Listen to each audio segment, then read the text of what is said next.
Good eve. Whoa. All right. So I feel like I'm right on top of my mic, but it's still not real loud. Are you guys able to hear me okay in the audience in the back? Yeah? Thumbs up? Okay. So I'm super close. Ooh, thank you. So I'm super close to my mic, and I'm going to encourage other folks on the board as well as our speakers at the podium this evening to make sure they're uncomfortably close to the mic, because that's what it feels like, to make sure that everyone can hear what everyone has to say, as well as the folks at home that are watching the live stream. So with that, we'll start. Good evening. Welcome to the RSU5 Board of Directors meeting. It is Wednesday, September 27, 2023, and we are here in the Freeport High School cafeteria. The full board is here with the exception of Beth, who is on her way. She was having some car issues. And our student rep, I'm not sure if she will make it back in time. I know she was at an away soccer game this afternoon. So we will get started in the meantime with the Pledge of Allegiance.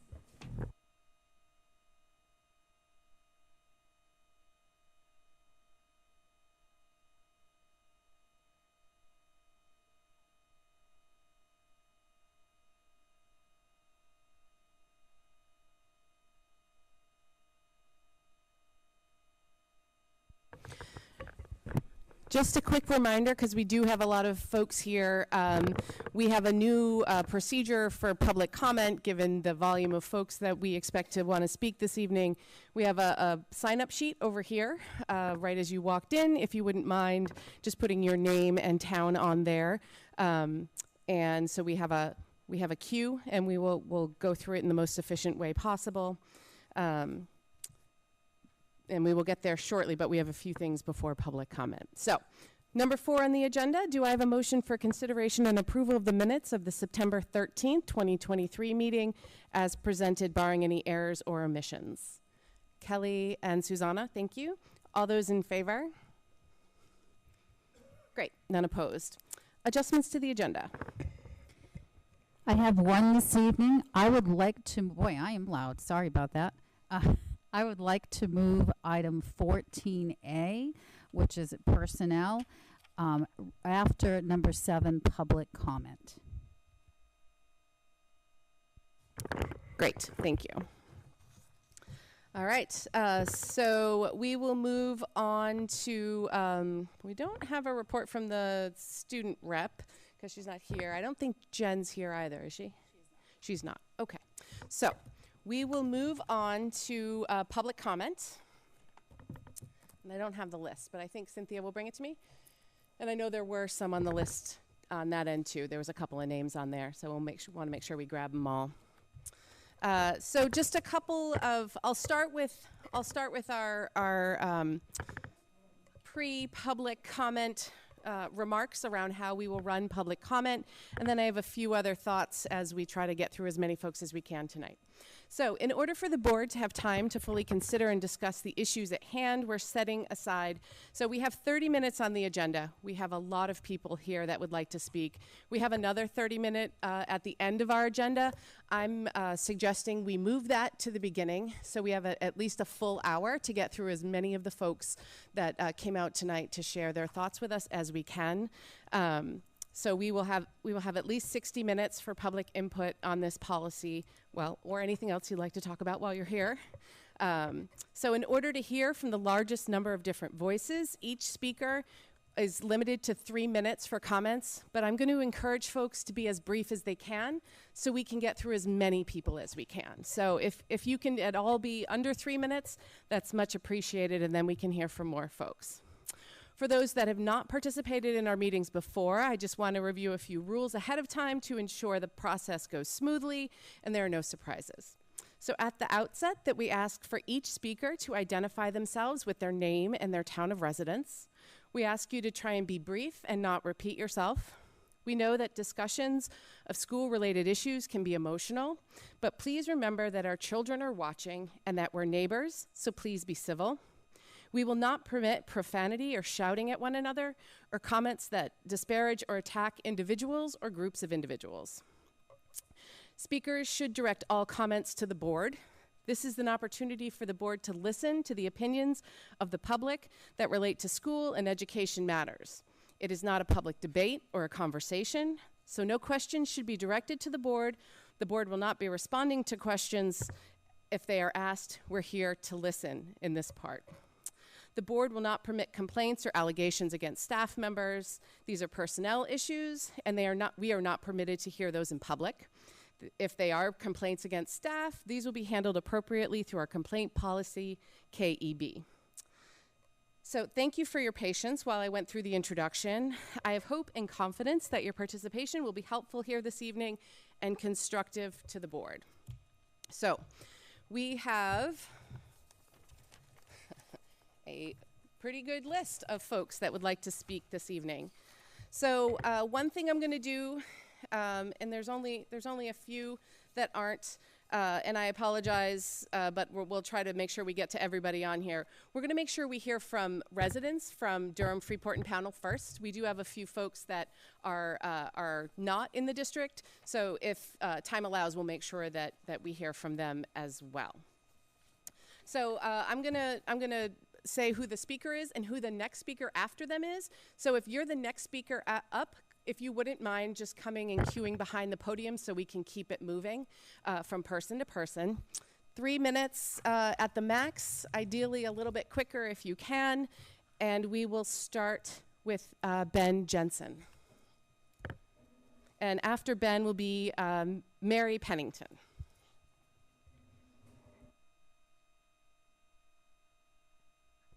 Thank you. Let me make sure this is that okay? More? And folks in the back, thumbs up? Yep, okay. Okay. I'm here again to speak in support of the I'm sorry, could you give me your name and your sorry, first? Ben Jensen Freeport. Thank you. Here again to speak in support of the transgender and gender expansive policy, and to thank the board and the policy committee for acting to protect trans kids in schools in accordance with Maine law, and for following suit of other school boards across the country that have acted to protect trans and gender expansive students. It is well documented that nearly half of LGBTQIA+ youth have seriously committed suicide. LGBTQIA+ kids who live in supportive communities reported significantly lower rates of suicide attempts than those who did not. Half of these kids are scared to even talk about their mental health. It is clear that allowing trans kids to use the bathroom that matches their gender is harm reduction. It is clear that implementing policies like this proposal are suicide prevention. That people have the regressive idea that trans kids will go through all they go through just trying to be their authentic selves, or only doing it for sports or to use a different bathroom, is frankly ridiculous. Nothing about this policy infringes on the right of a parent to teach their kids anything. No one is coming into anyone's homes and telling kids how they should or shouldn't be. This policy simply creates a safe space at school, especially for those kids who feel unsupported at home. Trans and gender expansive kids who feel high social support from their family reported attempting suicide at less than half the rate those who felt only moderate social support. However, less than 30% of transgender and non-binary youth find their home gender affirming. Parents who are supportive and love their children unconditionally, no matter the child's gender identity, can be the difference between a kid thriving or a kid attempting suicide. Sadly, that is not the reality the majority of these kids face on a daily basis. Requiring all kids to conform to a patriarchal cisgender construct not only harms gender non-conforming kids, but all kids, by instilling the idea that there are kids who are normal and kids who are abnormal. Kids should know that that school is a safe place for learning, self-expression, free from bigotry and discrimination. Discriminating against transgender people does nothing to decrease the risk of sexual assault. Non-discrimination laws do not allow men to go into women's bathrooms, period.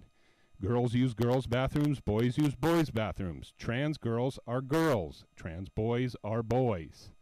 Preventing discrimination towards gender expansive kids does not somehow create discrimination against cisgender kids. It is disheartening to know there are people who think that well-being is a zero-sum story. Trans people have always been here. They have been largely written out of history and have faced bigotry, hatred, and charlatanry due to their mere existence. Thank you for not trying to erase these kids from our community. Policies like this will help trans and gender expansive kids thrive, feel accepted and loved in their communities. Thank you again to the board and the policy committee for hearing us all out and for their diligence, hard work, and compassion. Thank you, Ben. So next we have Mary Pennington is up, and then after Mary will be Emily Moker, and I'm going to apologize ahead of time if I mess up anyone's name. Sorry. Okay, is this close enough? You might want to be a little A closer. little closer? I know, uncomfortably close. That's how it goes. I talk all day at school, but microphones are terrifying. My name is Mary Pennington. I live in Durham. I teach high school in a nearby district where that school board passed their ACAA policy last year, 11-1. Before I start, I would like to add a content warning about the mention of suicide. Initially, when I wanted to think about what to say, I wanted to talk about LGBTQ youth and the relief they find from living their authentic lives surrounded by supportive family, friends, and schools.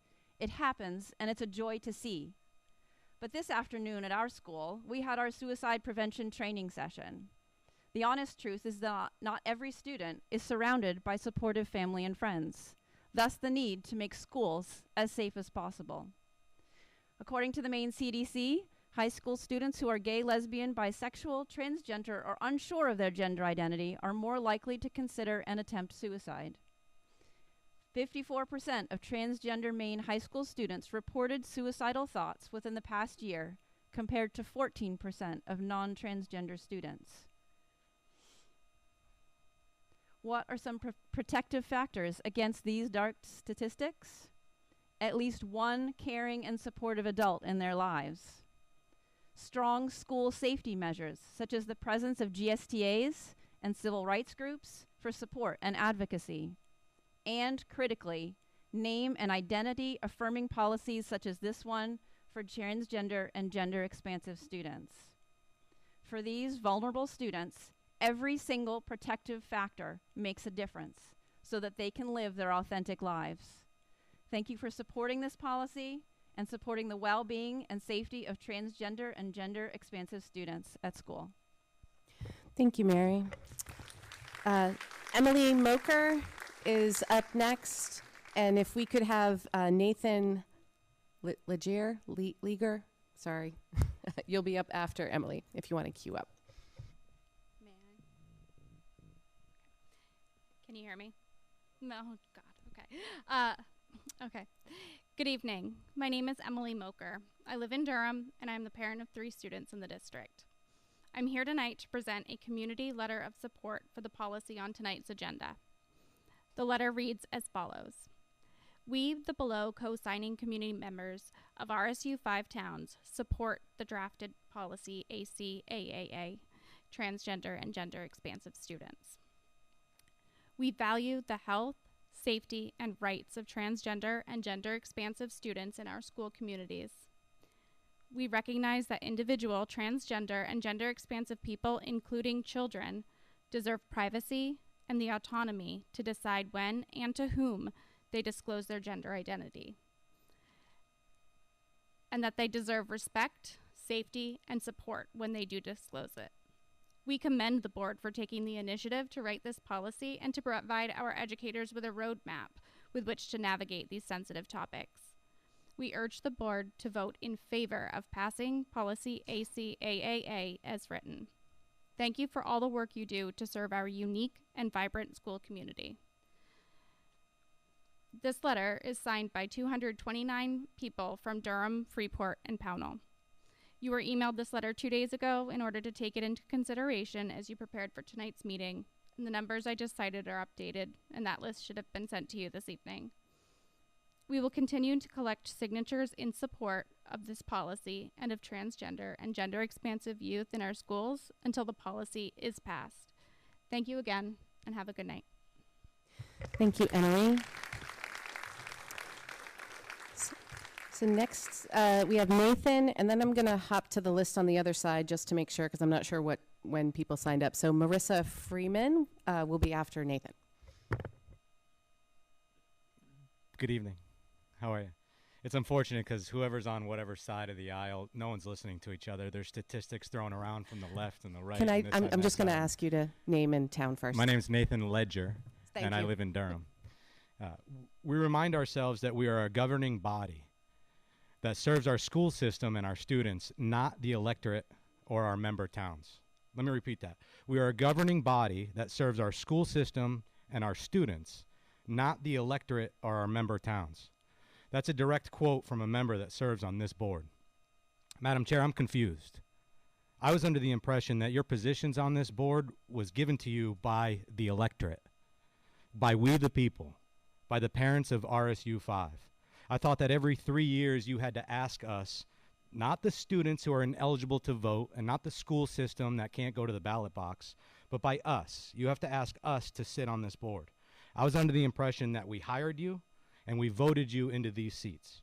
And just as we hired you, we can easily fire you. To say that you are not beholden to the electorate, that you don't serve the parents who voted you in, is beyond disrespectful and full of arrogance. So my message tonight is to the parents of RSU5. Unfortunately, the board is not listening to you. They don't care what you have to say, and they're going to pass this policy. Standing up here behind the podium for 3 minutes while the board daydreams, shuffles their papers, and rolls your eyes will change nothing. True change needs to come at the ballot box. If we don't like what this board is implementing, we have to fire them. We need to find people that are willing to put their names on the ballot. We need to find people who are willing to sit on the board and willing to change what's going on in our school systems. We need people to get out and vote. That's where true change is actually going to happen, not here tonight. Secondly, this policy is just words on paper. It actually means nothing. I will never relinquish my duties and responsibilities as a parent. I will never allow your ideologies to make its way into my home. Parents, you have the power. You need to get involved. You need to open your children's book bags. You need to enter their bedrooms, and you need to have these tough conversations. My children know to never speak about personal matters to school administrators. That includes their development, their private parts, or any personal feelings that might have. Those conversations are meant for me because I'm their father. They're meant for the home and not for school. School will always, in my opinion, be a place for academics, not for social transitioning. As I talk to my children about it every single day, as some of you would like, you will never be able to indoctrinate my children. I look forward to future elections. I look forward to seeing some different faces on this board and in the near future, and so pass whatever policy you want. But when you find yourself out of a seat, you might actually realize that you are beholden to the electorate. Thank you. Thank you, Nathan. Marissa Freeman? Marissa Freeman from Durham? No? Okay. So we will go Karen Breer. And after Karen, Chris Polk. Hi, my name is Karen Breer. I'm a resident of Freeport.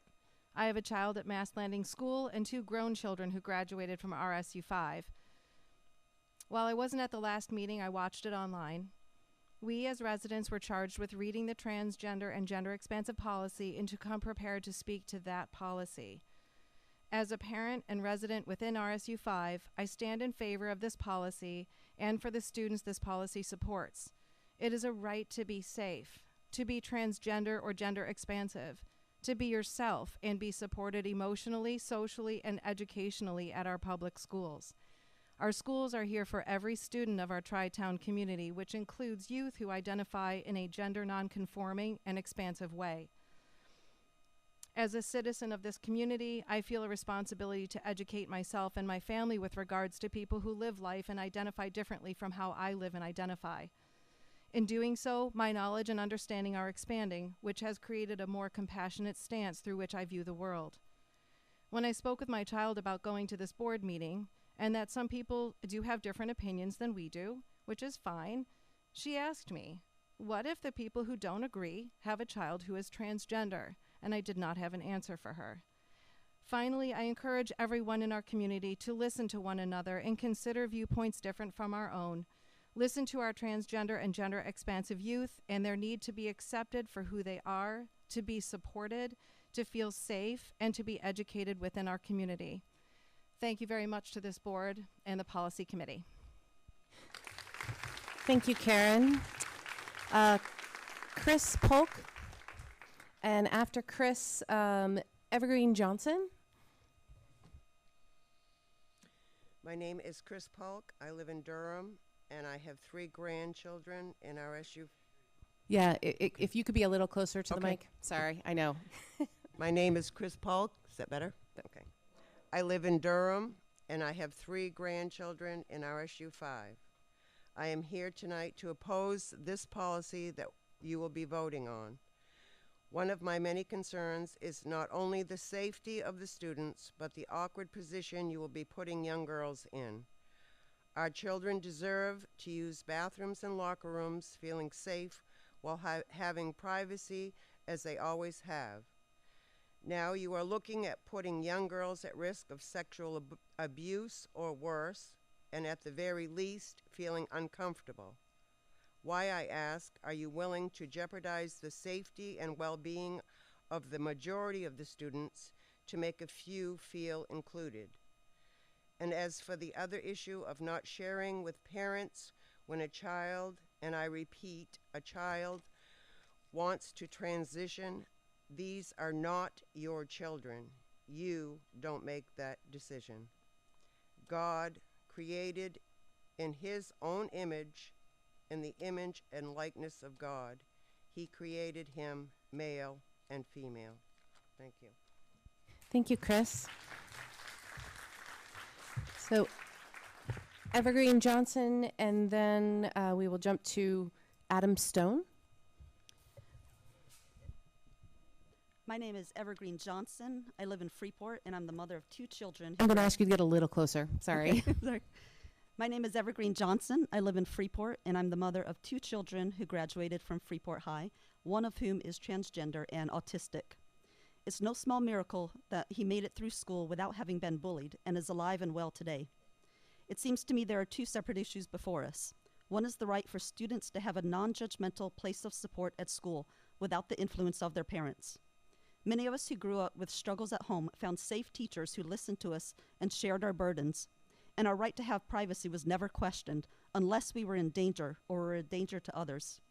I believe this is the most important thing we can give a transgender child too, especially if we know the outcome means a greater chance of them living. I fully accepted my transgender child and yet still advocated for conservative treatment until he turned 18. Because he felt safe and loved, we were able to work together on a plan that was right for him until he reached adulthood. Freeport High supported my child by calling them the name and pronouns they chose. At no time did any staff attempt to persuade my child into being trans or not trans. To do so would have been inappropriate. Had I been someone my child couldn't talk to about their struggles, I would hope they would have found a safe place at school instead. Last week, I Googled transgender student deaths over the past few years. I had to stop after 10 children. In every death, the cause wasn't because they were trans, but because they felt ostracized and unaccepted in their home, school, or community. The second issue here is regarding bathroom and locker room usage. I also Googled instances of a student being sexually assaulted at school by a transgender student and found only one possibly legitimate case in Virginia. Turns out the victim was not randomly chosen, the student was not trans, and was already on staff's radar as being someone who had shown inappropriate behavior towards females. As a biological female, I understand fear and caution, but I can't base my decisions on fear over a non-existent problem. If it's not transgender people we should be worried about then, is it people pretending to be transgender? The truth is that if a violent person has the intention to harm someone, a skirt isn't going to make a difference. Many people have personal reasons to want a space separate from the opposite sex.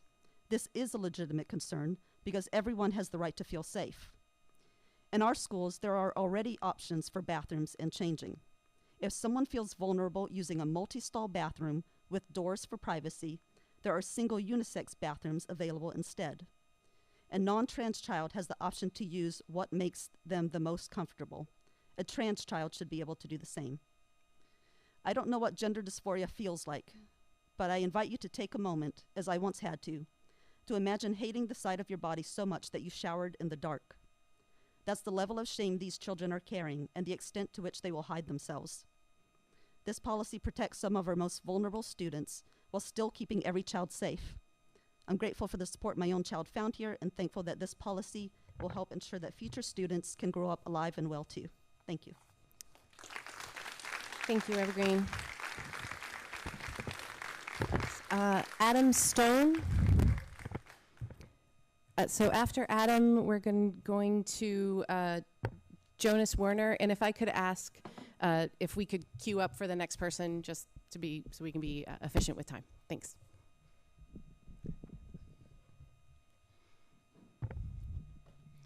I'm Adam Stone, Durham, Maine. This is my son, Oren Stone, Durham, Maine. I am here to remind all of you there are only two people in this world that will make decisions for this child. This is my child, my wife's child. Two. Those two people are me and my wife. Period. There's no discussion on this. Zero.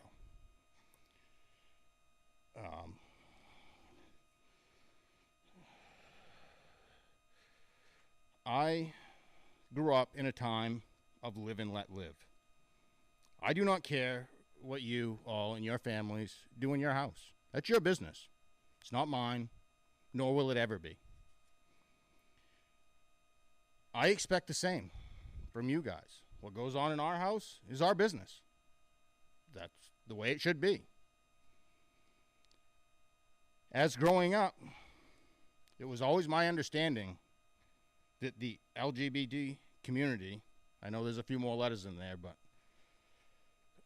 always wanted it this way. That was their rule. It was live and let live. We will do our thing, you do yours. And I am perfectly okay with that. That's the way it ought to be in America. I'm curious, why does it seem that standing policy has changed? Not that it was written in law, but curious. What is the percentage of kids that we are trying to cater to with these new rules? Is it 5%? Is it 10%? What about the other 90 to 95% of kids that are in these schools? And I think I'm being very generous with 5 or 10%. I have no doubt that it's far below that.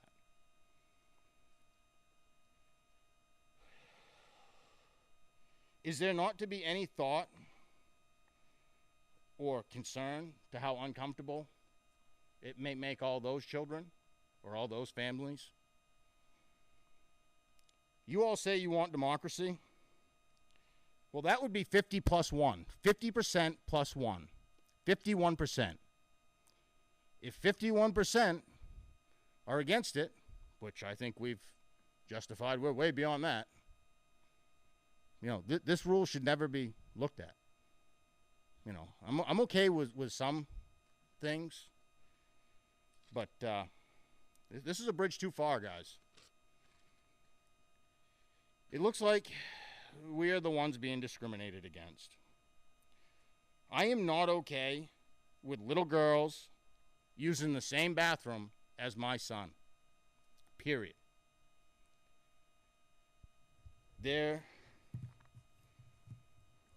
I am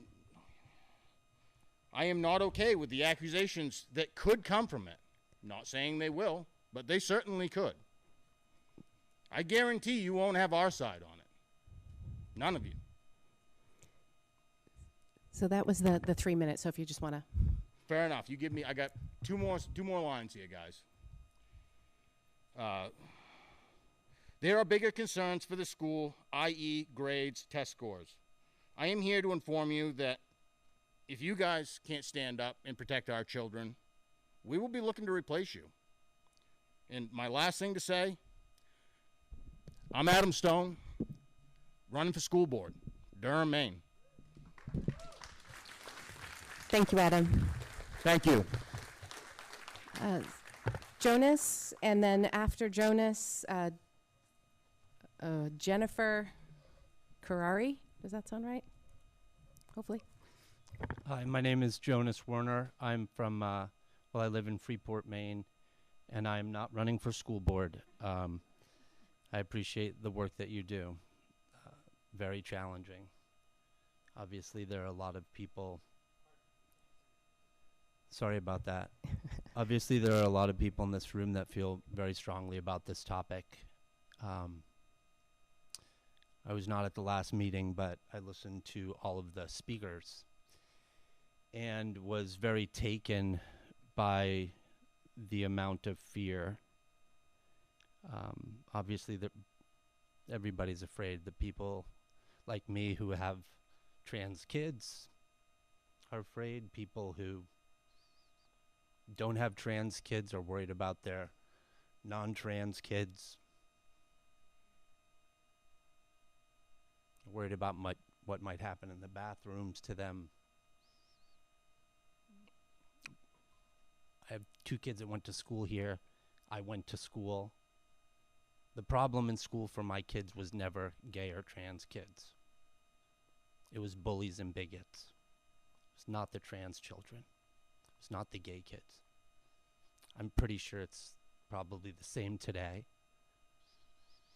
And so I really, although I hear the fear that people have about this policy, I'm just not sure it's as real as they think it might be. I'm grateful for this policy. I'm grateful that trans kids in our community will have some more support. We don't know if some of the young deaths we've seen in our community of late are related, but I certainly don't want any to happen in the future. I want every child in our community to feel supported, no matter their background. So I want to thank you, and I'm here to support you.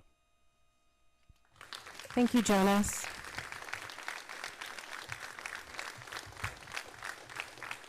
Okay, so Jennifer is who I called yet, but I'm actually going to ask her to hold because I just saw that it's out of district. So we'll get to Jennifer a little bit later. I'm going to move to Phyllis Brannon, and after Phyllis, Jessica Conley, please.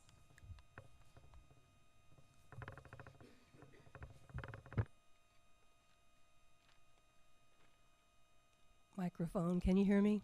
A little louder if you could. Good evening. I'm Phyllis Brannon, and I live in Durham, Maine.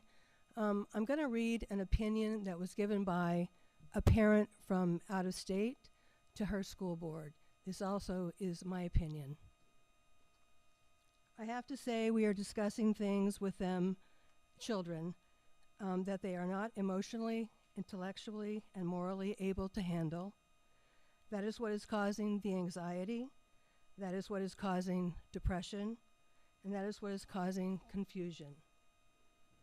We need our children to be able to be children, to be able to be innocent, to be able to enjoy childhood, and not know all of the drama, know all of the difficulties of adult life. So let me just say, there's one goal for the educational system. It should be to prepare children to enter careers, to be productive members of society. It's not a counseling session. It's not a self-help area. It's not somewhere to find yourself, and we should not be led by the children. The children are called dependents for a reason. They depend on us. You cannot feel your way through life, and I do not support this draft policy. Thank you. Thank you, Phyllis. So Jessica Conley, and then after Jessica, Anthony Pringle, please.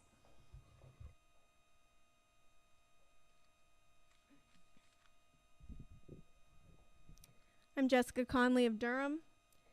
Here I am speaking to this board once again about policies I don't agree with. This transgender and gender expansive students policy is being pushed on school districts across the state based off of a 2014 Maine Supreme Judicial Court ruling, Doe versus RSU5. In this case, it was decided by a small margin that those with a medical diagnosis recognized by a doctor and the school can use the restroom of choice. Though they go on to say, in quotes, "Our opinion must not be read to require schools to permit students casual access to any bathroom of their choice. This case is often misrepresented and being misused to back policies such as the one we are speaking about tonight. without requiring a medical diagnosis, just a self-declaration from the student. So I ask again, how does this district plan to enforce this policy to keep the kids safe and ensure boys and girls aren't just sharing bathrooms, infringing on kids, especially adolescent girls' rights to privacy and discretion? I'll answer for you, you can't. We have already had countless safety concerns and assault cases that stemmed from similar policies. What more is needed for the school board to see and recognize the warning signs? This policy represents a small majority of our district, yet affects all. It imposes rules that many families completely disagree with. How does this constitute making a decision in the best interest of all students in the district when it opens them up for increased risk of assault and invasion of privacy? I realize the school board believes they are only accountable to the Department of Education, but I disagree. The school board represents the community's voice in a public education. It also ensures taxpayers get the most for their tax dollars. There are many of us taxpayers in this room that disagree with this policy and the allocation of any tax dollars to support it. So why is this policy being pushed? Let's look at some facts that, in my opinion, make this policy completely inappropriate for our school district. Gender dysphoria starts, on average, at age 7. 80% of children with gender dysphoria change their minds and do not continue into adulthood as trans. 80%. According to the state of Maine, the age you are deemed mentally, emotionally, and intellectually mature enough to make decisions regarding sex is 16. The age of general maturity, when someone is deemed mature enough to make big decisions, is 18. The brain reaches full maturity in your mid to late 20s. One of the last parts of your brain to mature is the prefrontal cortex, which is responsible for planning and making sound decisions. With those facts in mind, why are we pushing a policy of this magnitude in our schools when the majority of the student population is not deemed mature enough to understand it according to the state benchmarks?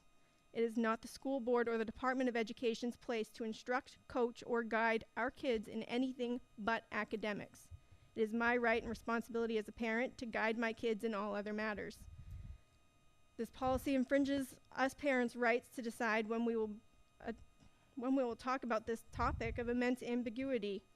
Is it any wonder why so many young people are reporting confusion, depression, and not fitting in? Our kids need to be allowed to be kids.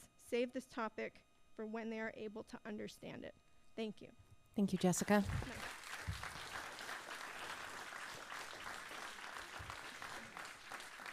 So Anthony, thank you. And after Anthony is Samantha Miles.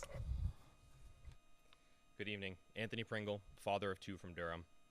With so much at stake with tonight's first read of the ACAA policy, where do we start? Previously, I brought to your attention the consequences of implementing failed extremist policies like these, from nationwide instances of sexual assault between students, including transgender victims, to successful lawsuits from parents who were kept in the dark on the development of secret relationships between school representatives and our children.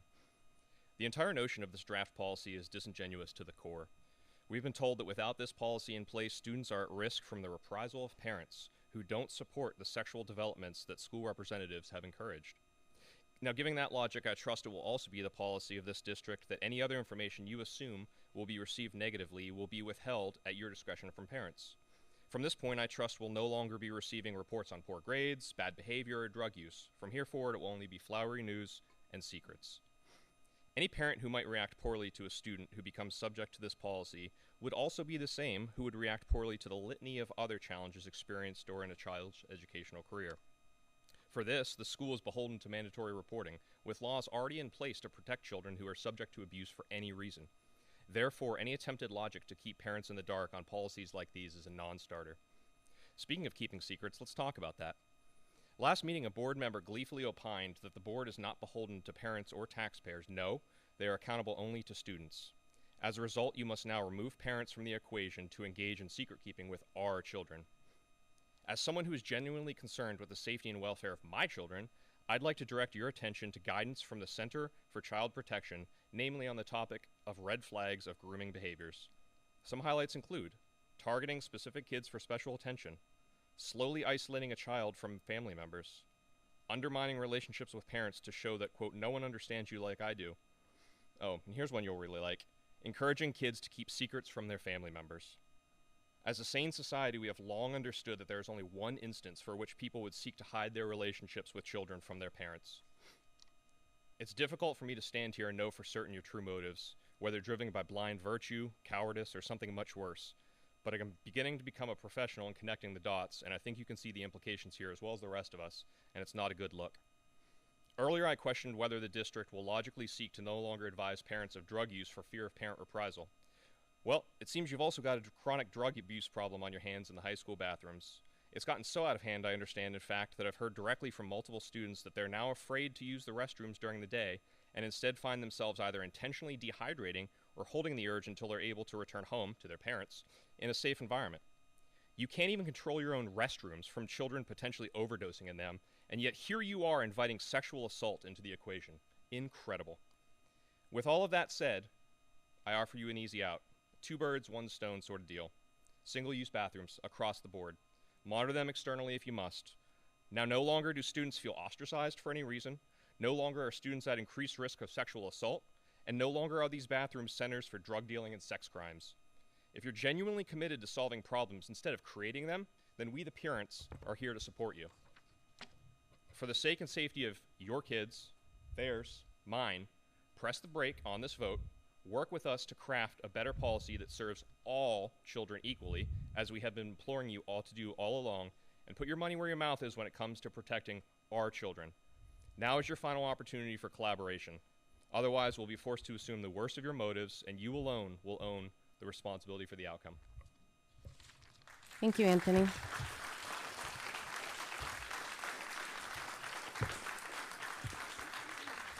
After Samantha, Melissa Schultz, please. My name is Samantha Miles, and I am from Freeport. I keep hearing the word come up here, fear. And if this policy doesn't scare you, it should.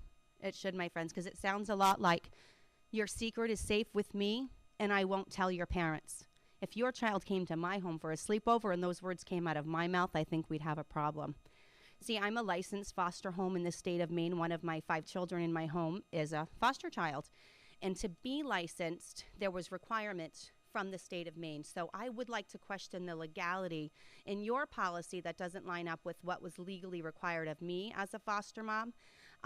For instance, I can't give my child a haircut without the permission of her biological mother, whom, let me add, is not deemed safe to be her daughter's not deemed safe to be in her care, and I still have to ask her permission for a haircut.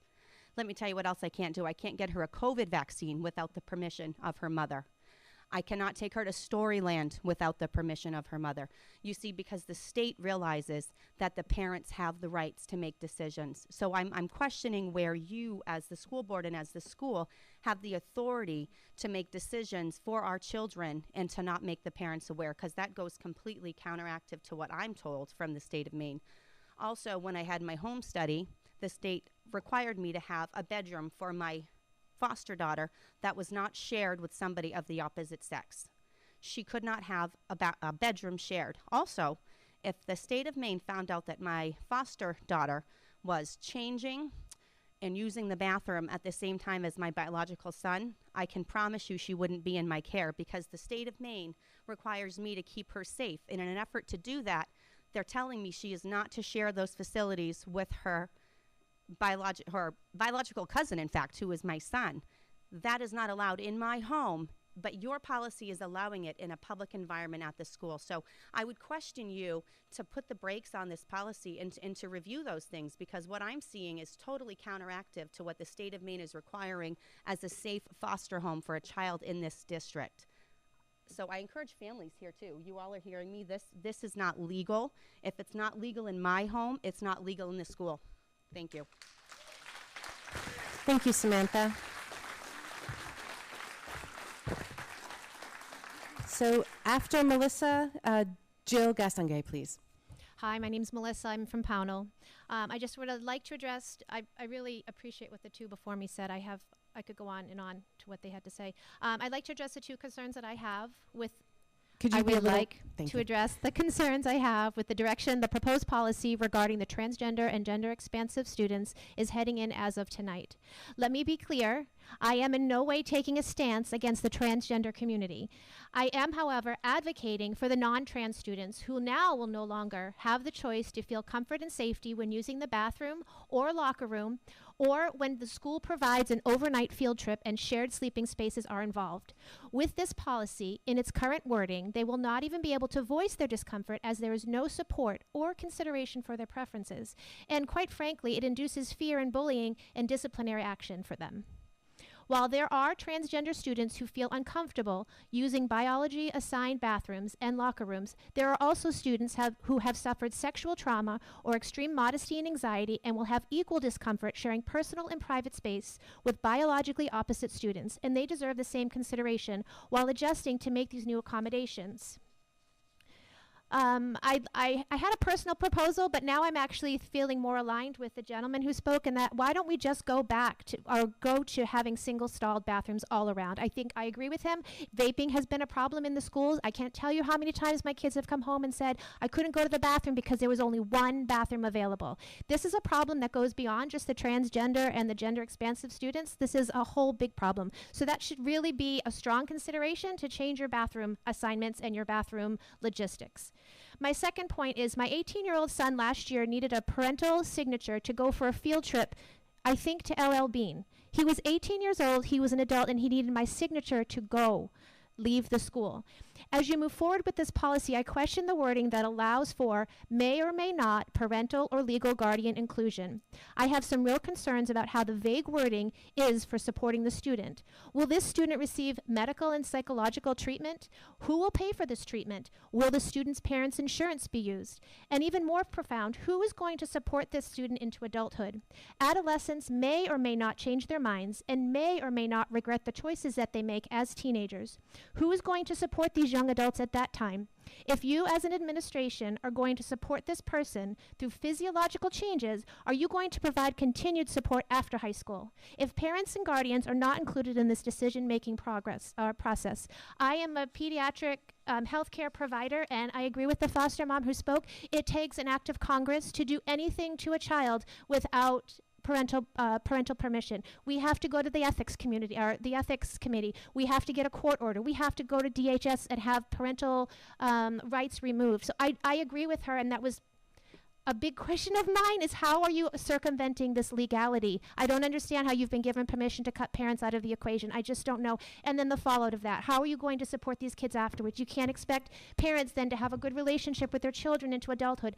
Where I work, I see children suffering with their decisions or things that have been allowed to happen because of a moment. And I'm not saying everybody is that way, so don't get up in arms about it. But I'm just saying this is bigger than the wording that's in there. And I, too, would say please pause before you pass this, and let's have some reconsideration.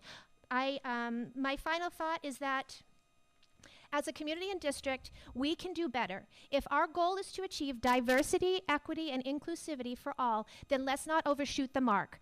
We can do better. Thank you, Melissa.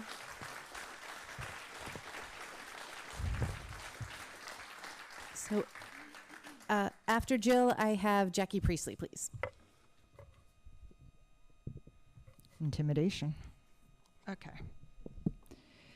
My name is Jill Gaston, and I'm a resident of Durham. I do not support this policy as it is written this evening.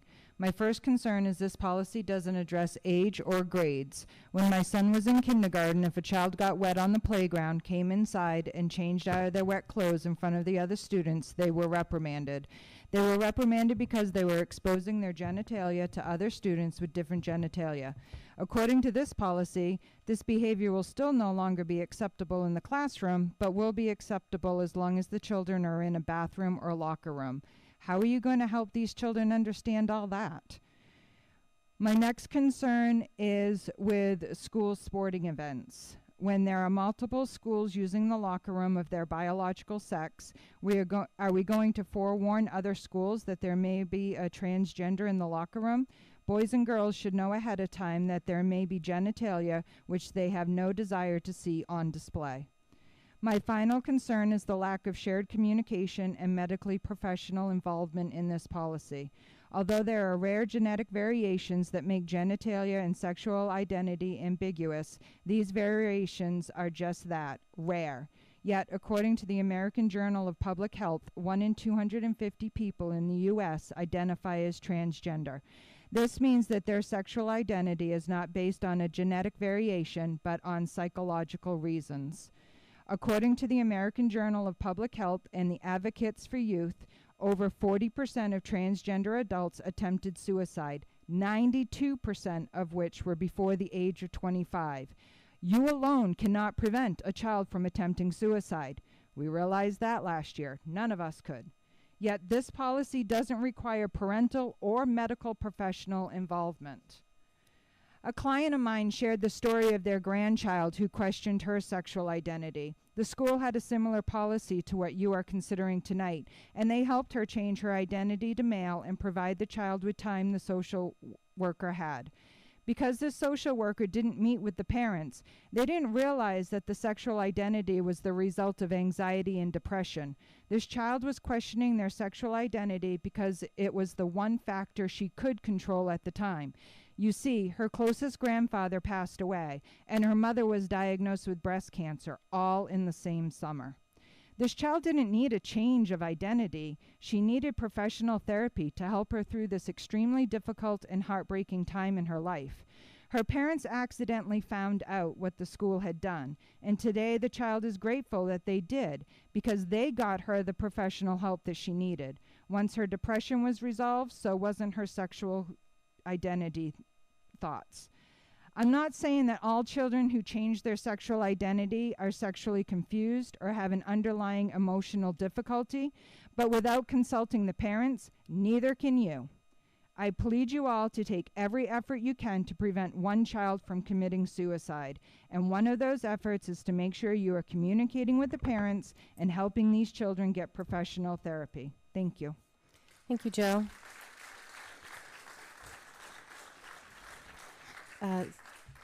So after Jackie, Alyssa OBrien, please. Sorry, we have a little fussy baby. Okay, hello again. I'm sure you guys recognize me from the last few times I've come to speak. You know, I think I speak I know your name, but not everyone does. Priestley from Freeport. Thank That's you. Right, sorry. I think I speak for several parents and community members here, although not everyone, obviously. But I'd like to say that it's really exhausting and disheartening to continuously come here, prepare these speeches, share real concerns with actionable suggestions for all of you, only to watch it fall on either deaf ears or be told by you that as board members, you're not accountable to the public and only to the Department of Education. That was sent in several emails to several of us parents. I'd like to think that as elected officials and community members yourselves, possibly even parents yourselves, you'd want to take the stance that your position is meant to bridge the gap between your community and this overreaching government body that is just railroading education. But regardless of who you feel accountable to, the fact of the matter is that this policy is dangerous. It holds immoral policies with no legal standing, and it has no business in our schools. The educational system has one goal, and that's to provide our children with the opportunity to receive a high-quality education that will enable them to succeed in college, their chosen career, and ultimately their life. It's meant to prepare our children to be productive members of society by teaching them basic skills such as reading, writing, arithmetic, and critical thinking. And for you all as board members, a quality and well-rounded education is not just one line item on your budget, it's the only line item. We should be teaching our children how to think, not what to think. We should be teaching our kids right from wrong, fact from fiction, truth from lies.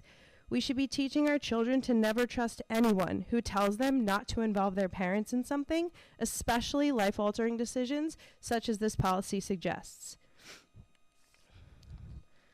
I'd like to leave off with this statistic. The Maine Department of Health and Human Services compiled a survey showing 1.6% of Maine high school students, yes, only 1.6%, identify as transgender. So again, as I stressed last meeting, in order to accommodate this very small percentage of confused children who certainly deserve our compassion, but not this affirmation, we are creating a policy that puts the rest of our children in an uncomfortable and even dangerous position inside the most vulnerable of places, the bathroom and the locker room. You are being lied to by your attorneys, the Department of Education, and any other group that tells you that this is already a law based on the Supreme Court ruling, as we have heard before. This policy, as it currently reads, indicates no medical diagnosis is required and that self-declaration is enough. This is where that danger arises, for young girls especially, when one day a male just decides he's feeling feminine enough to use their bathroom. The Supreme Court ruling of Roe versus RSU5 indicates that a medical diagnosis is required and that their ruling should not form the basis for school policy elsewhere. I implore you to take a hard look at what is being suggested in this policy, read between the lines, and decide if you truly feel that the benefit outweighs the risk. Because to most of your community members, it's obvious that this opens the door to far more risk. And who, honestly, are you truly representing? Thank you. Thank you, Jackie. So after Alyssa, Michelle Allen, please. Good evening, board members. My name is Alyssa OBrien. I'm a Durham resident and parent of 3 children in the RSU. I come to you tonight to plead with you to hear our concerns and take genuine care when voting on this overreach of policy. You need to hear that there are concerned children that are in fear of this policy and what it will bring to their school, a place where they should feel safe. This policy will instill fear and more anxiety in the students. The board needs to consider how uncomfortable this will make the majority of the students. I know that my children would be mortified if someone of the opposite sex saw their private parts. No child under any circumstance should need to sacrifice the use of a bathroom where the simple use is to do what their body needs to do to function and be healthy. The policy is not fair. There needs to be another way. If you vote this policy in, as is, you are confidently condoning violating children in bathrooms and locker rooms. You as a school board are condoning the violation of children. No child should feel unsafe in a bathroom in their own school. Telling children who feel violated that they have to accept the violation so that other people who want to try out being the opposite sex can enjoy doing so is asinine. It's also abuse. The children who will feel violated are not choosing to be a certain sex. They're using the bathroom that is designed for their body parts.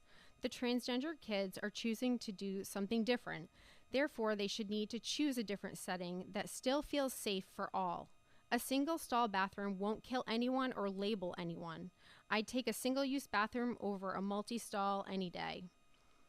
School is for education and also supplies safe necessities such as bathrooms and food. School is not for finding your sexuality. That is a personal journey not guided by a school. Lastly, this policy should be done with a licensed provider. Guidance counseling degrees do not help children keep medical information from their legal guardians. Unless there is a reason of abuse that is making students' livelihood unsafe, I'm not sure why people like the board hide behind policies like this. All kids and teens lie to their parents. This policy is insinuating that kids need emancipation from their parents who want them to be healthy. We tell our children to not trust an adult who tells them to keep a secret. The wording in this policy allows the school to keep gender affirming and counseling away from parents at the child's request. This is a public school whose job is to teach academics. The schools are failing miserably in simply educating our kids. How about they focus on how to improve the education system, not to manipulate children and their sexuality? It's unfortunate that the school appears to be a breeding ground for mental health issues due to many educators who think woke LGBTQ and social emotional learning is more relevant than actually educating our kids. The RSU5 has an anti-bullying policy set in place, and it's worked well for all kids for years now. Our kids are inclusive. We should be proud of that. Thank you, Alyssa.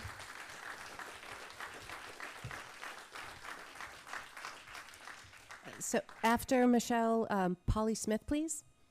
She's actually going to take her name off the list, but Okay. she does not support the policy. I'm speaking for her. My name is Michelle Allen. I'm from Durham, Maine. Polly is my mom. That's why I'm speaking for her. First, I wanted to say I live in Durham. I have 2 boys. I grew up in Freeport for most of my life and went to Freeport High School and was very proud of the school that I went to and still proud of the things that are offered to my kids currently.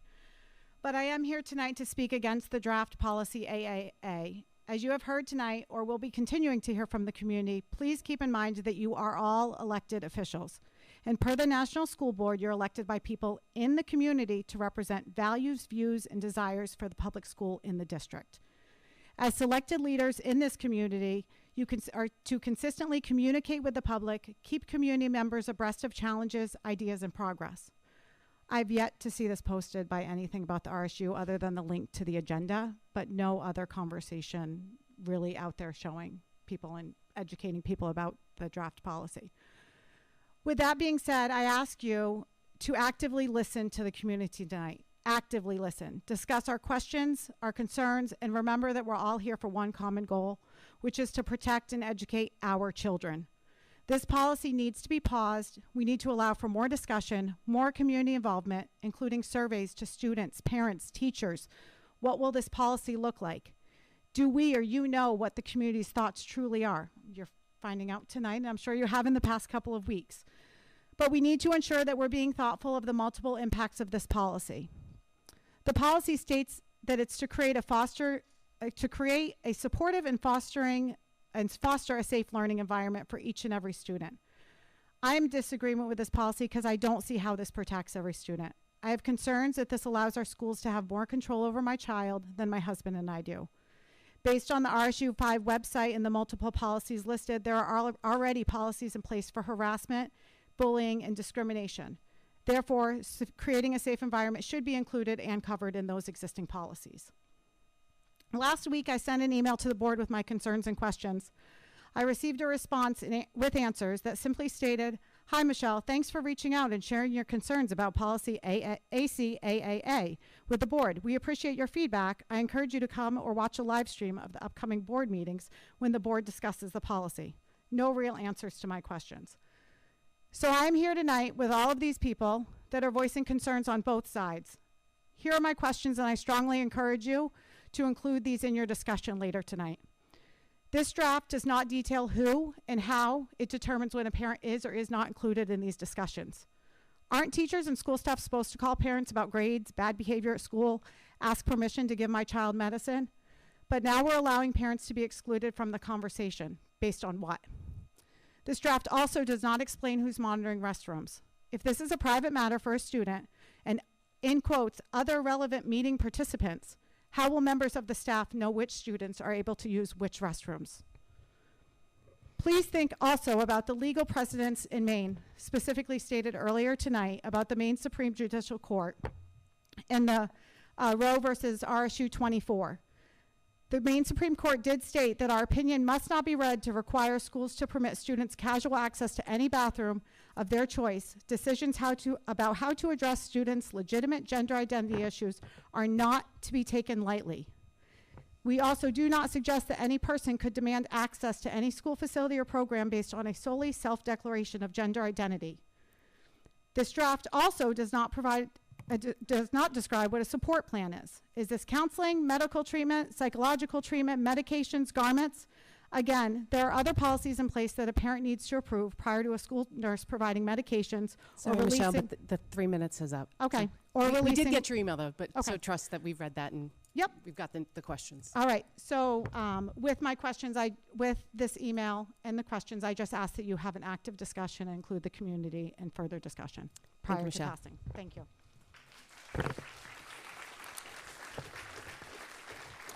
So next up we have Brenda Laverdiere, and after Brenda is Kate Sansom.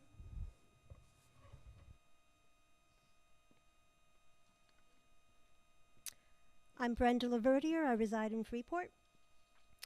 I'd like to bring to the board's attention a recent federal judge ruling over San Diego County's Escondido Unified School District policy.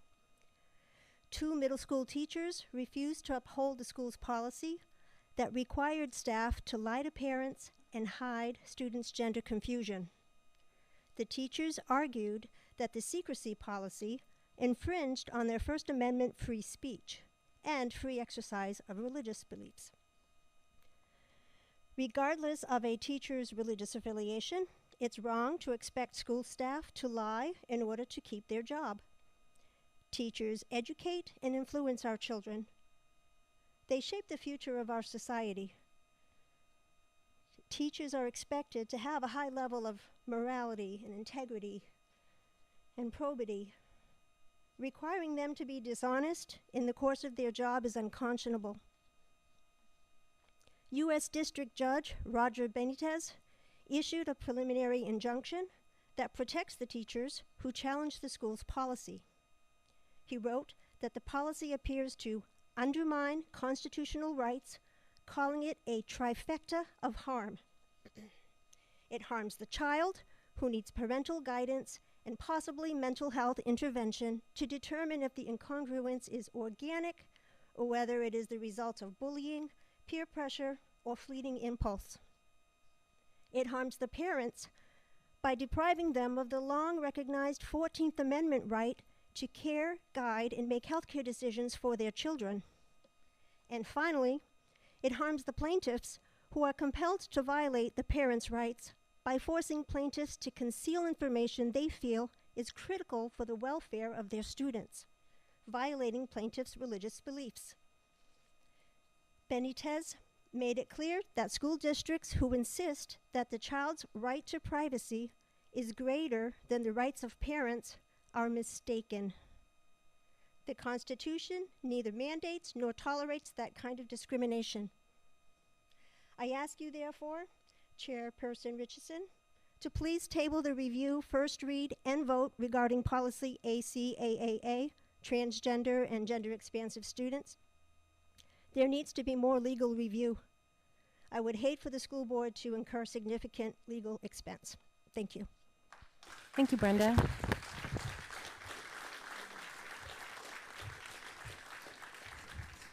So after Kate, we have Todd Mellons. My name is Kate Sansom, and I'm from Pownell. I'm a graduate of this school. This is my son, Ben, who attends this school. I also have a 6th grade daughter. I'm a Christian. I'm a heterosexual. I'm married to a quadriplegic. I've been a foster mom who has also had to adhere to the same rules about boys and girls that were mentioned earlier on. I also have a brother who is gay and married to a man. One would think that being a Christian and having a gay brother who is accepted would oppose each other, but you couldn't be more wrong. My entire family is fully embraced and fully loves both my brother and his husband. We do not treat them any differently than any of my other siblings who are also heterosexual and married.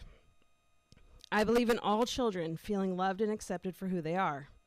At their young ages, they're too young to vote, drink, get married, rent cars, and many of them are still too young to have a driver's license. At these ages, they're all trying to find where they belong and who they are in this world. And I believe in giving them the space and the resources to do that. I believe that this policy today is going too far.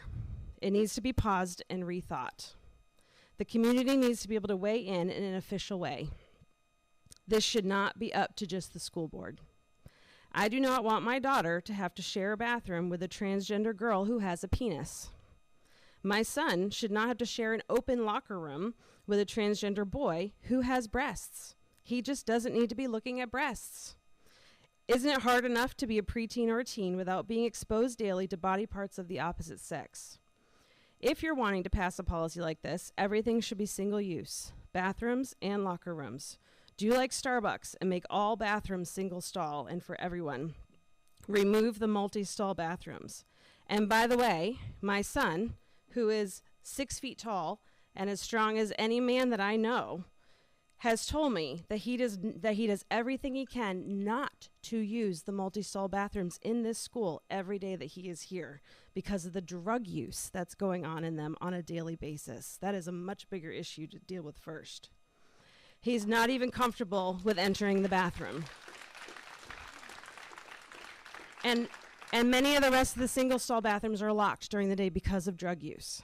So my son is holding it all day long until he gets home. Do not subject my daughter, who's too young to make any real decisions about her sexuality, to adult issues. It's my right to choose when the time is right for that.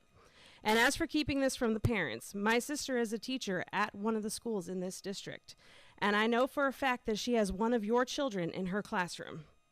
So how would you feel if my sister, as your child's teacher, started directing that child either away from or toward transitioning, but it was without your permission or knowledge and went against your own family values? Also, lastly, just this past week, I was called by the nurse at the middle school regarding an allergy medicine that I had sent in with my daughter that day. That was followed by a form, of course, sent home that I had to sign in order for my daughter to be given said medicine at school by this nurse. So you better believe that I would want to call about bigger issues than allergy medications. Thank you. Thank you, Kate. Todd, and after Todd, Melanie Wyman, please. Good evening. My name is Todd Mellon. I'm from Pownell. I appreciate. I'm going to ask you to try and be a little bit louder. I'm not sure if the back can hear. Okay, is that better? Todd Mellon from Pownell. I appreciate a couple of minutes of your time. I'll preface my remarks by saying I do have a child in the LGBT community that we fully support. What I'm hearing a lot from one side is in support of this proposal is that those that argue against it are fearful, and that's not really what I'm hearing. I'm hearing that that there's a lot of concern about what the policy is actually saying and what it does to the majority of the kids in the school that we're not really considering. One part, I'm not going to repeat what other people have said, but one thing I haven't heard talked about yet is sports. My daughter was a swimmer at the high school, and it would be unfair for her to be competing against the biological male, whether that was a trans male or not. This policy would completely affect her world in sports, and that would have a great impact on all the girls' sports teams from soccer to field hockey. And that's one thing I hadn't heard talked about yet. So thank you again for a couple minutes. Thank you, Todd. So after Melanie, Ben Crawford, does that sound right? Hi, is this good? All right. I am Melanie Wyman, Durham resident, senior here at Freeport High School and standing president of the GSA. I stand before you, as I said, as the standing president of the GSA, and I voice our opinion to support this policy. Having been here through my entire transition, which up until this year had been purely a social transition, I have found that what this policy would bring to the entire district is already the norm here at Freeport. And thank you. And a lot of us in the LGBT community, we are I am the only senior that I know of that is out and proud as a trans woman, one of very few trans people in general in my grade, let alone the school. And I wouldn't be here today as I am if it wasn't for the fact that we had the resources available and that I could talk to the people who could help me through my journey without worrying whether or not I was going to be kicked out of my own house because my parents didn't agree with it. Thankfully, I have one of the most supporting family that I could possibly have, and I'm so grateful. But the resources that we have are really what gave me this opportunity to even be here today. I also would like to note, over the past just 2 days, I have run a petition, I suppose, to collect signatures in support of this letter. And in just 2 days of me and my busy senior schedule, I collected 25 student and staff signatures on top of the already, I heard, over 200 from the entire community. Last year in my gym class, I I had only been growing out my hair. That was the only thing that I had done as far as transitioning.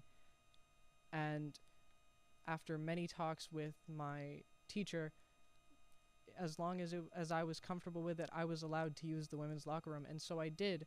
And the only person in that entire space who felt nervous or anxious or scared was me, because I was scared I was going to be harassed or attacked or looked down upon just because I didn't belong. But I was proven completely wrong, that just because I was, I didn't pass, I was still accepted. And there were no genitals in the locker room. I'd like to note that. It's kind of inappropriate for genitals at all. So that was 3 minutes if you want to. All right, I will. You can just wrap. my If you have a time. final Yeah. sentence, feel Nope, free. that was it. All right. Thank you for your time. Thank you, Melanie.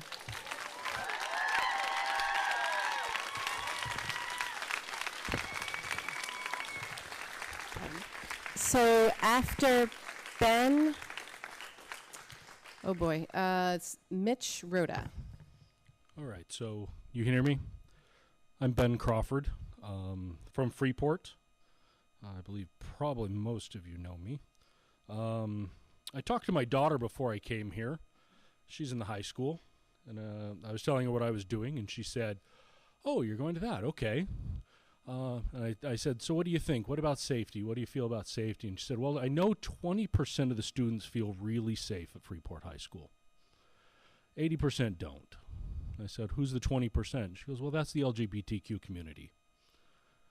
The other 80% don't feel so safe." And I thought, well, they're doing something right.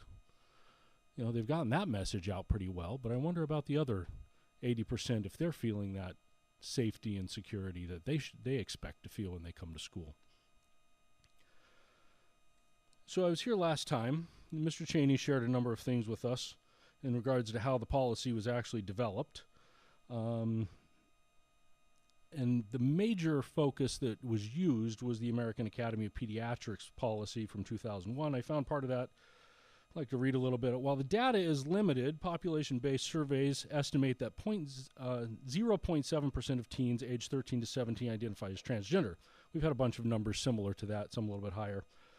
According to that report, it is rapidly evolving. Clinical field physicians play a role by offering a safe and inclusive place for transgender and gender-diverse youth who have high rates of depression, anxiety, eating disorder, substance use, self-harm, and suicide.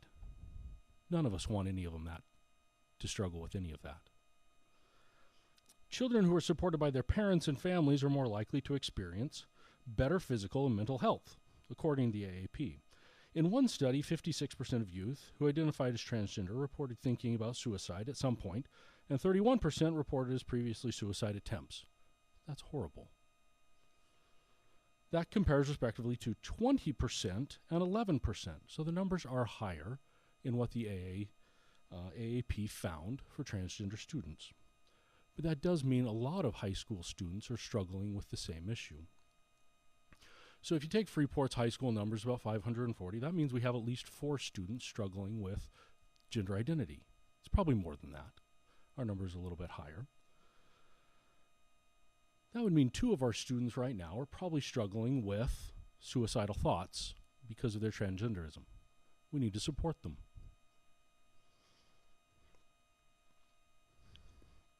Now, one of those students would probably be struggling with it even if they weren't transgender. So when I read the policy, it says the plan is optional for students. Now, the state said a plan should be put in place. So did the AAP. They said a plan should be put in place. But our policy doesn't. That means that any student at any time can use any bathroom or locker room they want to and do not have to have a plan. It's a little odd. Does the RSU not want to know which children may be struggling with the very issues we've been stating are a problem? If a student's struggling with depression and anxiety, we want to know that. We want to be able to help put in a plan in place so we can support them. But instead, we're saying you don't need a plan. And by the way, this does say children who are supported by their parents and family are more likely to experience better physical and mental health. So let's get the parents involved in that. Let's not cut them out of it. Let's bring them to it. Was that my timer, or do I have some more time? That was that your was my timer. timer? Okay. So just to close, you know, I, of all people, am the last person who want a child to die. Mine died 4 years ago. Okay? I don't want any child to struggle with that. I don't want any child to die. But let's make sure we're protecting them using the procedures that we can put in place to help them. And don't cut their parents out of it. They're the ones that brought them into the world. They're the ones that care most about them, even if they're struggling with the same problem their child is. Thank you. Thank you, Ben.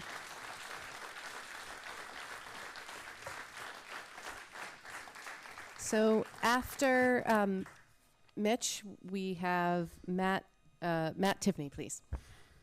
Okay, so my name is Mitch Ruda. I live in Freeport. I want to just take issue with one aspect of the proposed policy, which is, in my opinion, a breathtaking overreach of parental rights and their legitimate interests. And that, in turn, is a gross violation of what is in the best interests of children.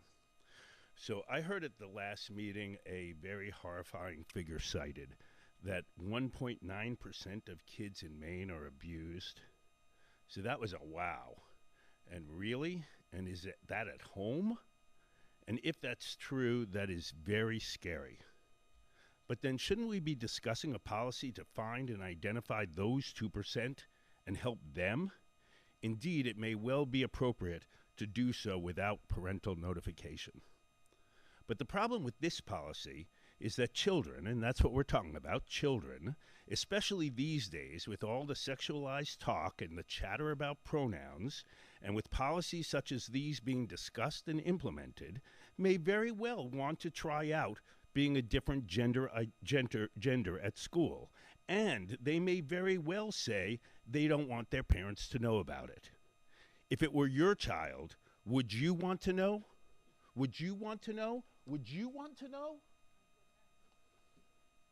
So for you to say that to protect the 2% that may be abused, we will take the kid's word for it and not contact the parents if they don't want that, is to put 98% of the kids out of reach of proper and healthy parenting.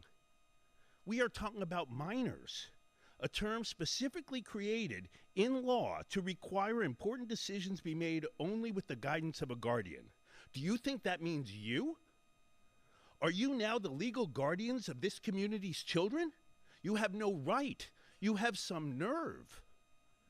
But if you want to write a policy about how schools can help kids suffering from domestic abuse, I will stand here in support. Thank you, Mitch.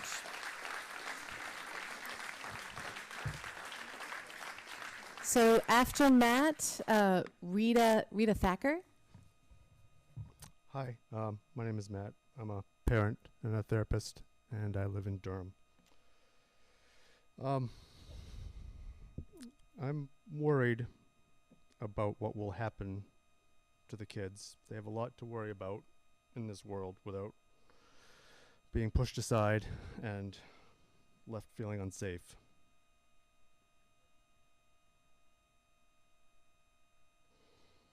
I think that nearly every person in this room feels something like what I just said. I think there's a lot that's going on in society that feels like all of it's in danger of going off the rails.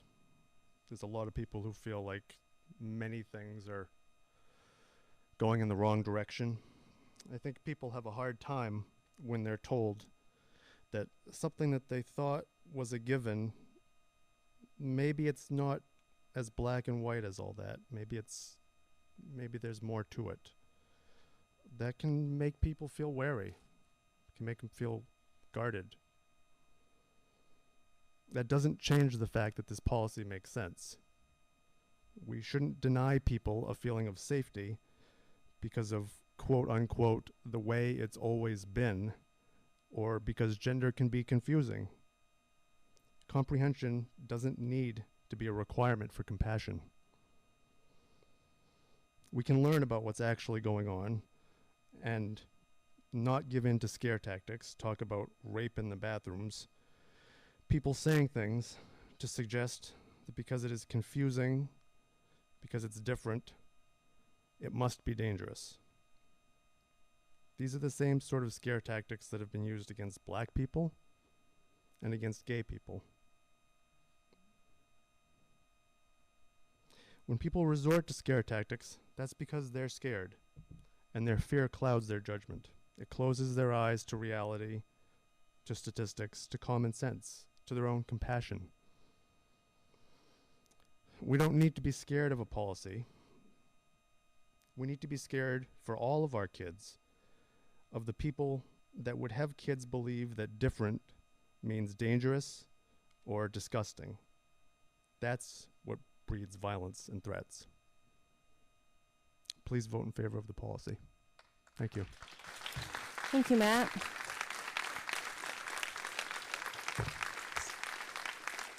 So after Rita, we have Mary Todd. Hi, my name is Rita Thacker, and I live in Pownell, Maine. Yeah, you definitely need to get a lot closer. Sorry. My name is Rita Thacker, and I'm just going to ask if the folks in the back, if you can't hear, if you could just like put your hand up, that'll give me an indication that you're having a hard time hearing, and we can prompt. I live in Pownell, Maine, and I have 4 children. I don't understand how you think it is okay for children to make life-changing decisions without input from their parents. Most of these kids are not smart enough to wear a coat when it's cold out. How can they make decisions that will affect them for the rest of their lives? One of the first things a predator does is teach a child to keep a secret, that everything is okay, just don't tell your parents because they won't understand. It is not okay for you to counsel my child in what could be a life-changing decision. If my child came to you and said they were pregnant, would you advise her what to do, and would you allow her and help her to keep it a secret? How do you choose what medical conditions to keep secret? Will you be there in 5, 7, 10 years when the decisions you all made prove to be almost unbearable? I don't think you will be. But we as parents will be there, and I, as my child's parent, should be the sole decision maker in my child's life. Staff does not have my permission to counsel or advise my child on anything life-altering. You do not have the right to advise them on anything that does not pertain to academics. Thank you. Thank you, Rita. So Mary Todd, and then after Mary, the last name Maxwell. First name begins with a J. Sorry. Hi, I'm Mary Todd, Pownell. I have twin juniors here at the high school, and thankfully they're pretty well-rounded kids. I asked them before I came, and they said that, you know... I'm going to ask you to just be a little bit louder. Sorry. I asked them before I came, you know, how they felt about the whole bathroom thing, and they actually agreed that they don't use the, you know, the whole bathroom thing because of the drug use. So that's, you know, great. Good job. They're kind of desensitized to the whole thing, like they don't care about the transgender thing. But what I'm concerned about is my neighbor's kid who's in the 1st grade. He came over and I complimented his haircut. And he said, I don't want to be a little girl. And I said, well, of course you don't, Dallin. Girls have cooties. And he goes, I don't want to be a girl. I don't want to be a girl. And I go, well, who told you you could be a girl? He said, my teacher. That's where grooming comes in. And then what type of conversations are happening behind the parents' back? He's in the 1st grade. 1st grade. So I really think you guys need to think about that. And also, too, I know it's a question, and I'm not supposed to ask a question, but I'll answer that said question. When you have a bunch of lawsuits coming at you, who's going to pay for that lawsuit? The taxpayers. And I don't want to. So I really think you guys should think about this. Thank you. Thank you, Mary.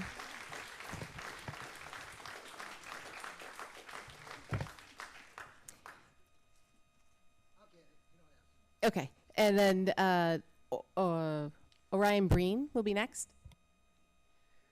Hi, my name is Dal Maxwell. I'm actually kind of heartened to see everybody out here tonight because just depending on which side of the issue, it doesn't matter. You thought it was important enough to skip Wheel of Fortune and Jeopardy. But I'm going to give you a perspective that could you just let us know what town you're from? Oh, I'm sorry. I'm from Freeport. Thank you. I'm going to give you a perspective that a lot of people don't. I'm a fully formed adult in the wild trans person. I don't have any issues about how to identify, where to identify, and I get my validation from me. I'm a little concerned from a humanistic perspective about some of the things that have been said tonight. And that's not to say that anybody's wrong. It's just that I don't think you all have the full picture.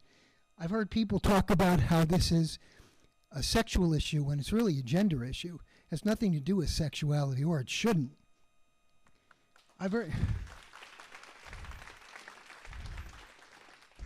You know, even though there's a big argument about whether the T belongs in LGBT, the fact is that if you're not heteronormative, you are looked at kind of side-eyed, and it doesn't make any difference what your issue is. Somebody's going to disagree, and sometimes they're going to do it violently. 25 years ago, in the early days, well, not early, in the mid-days of my activism, the whole thing was gays in classrooms. Oh my God, run for your lives. Our children are going to be doomed because we have gay men and lesbians in our classroom teaching them mathematics and social studies. Now it's trans people in the bathroom. Well, I'm going to tell you something. If you take that and the sexual thing about it, most trans people, young or old, are too intimidated to actually be predatory.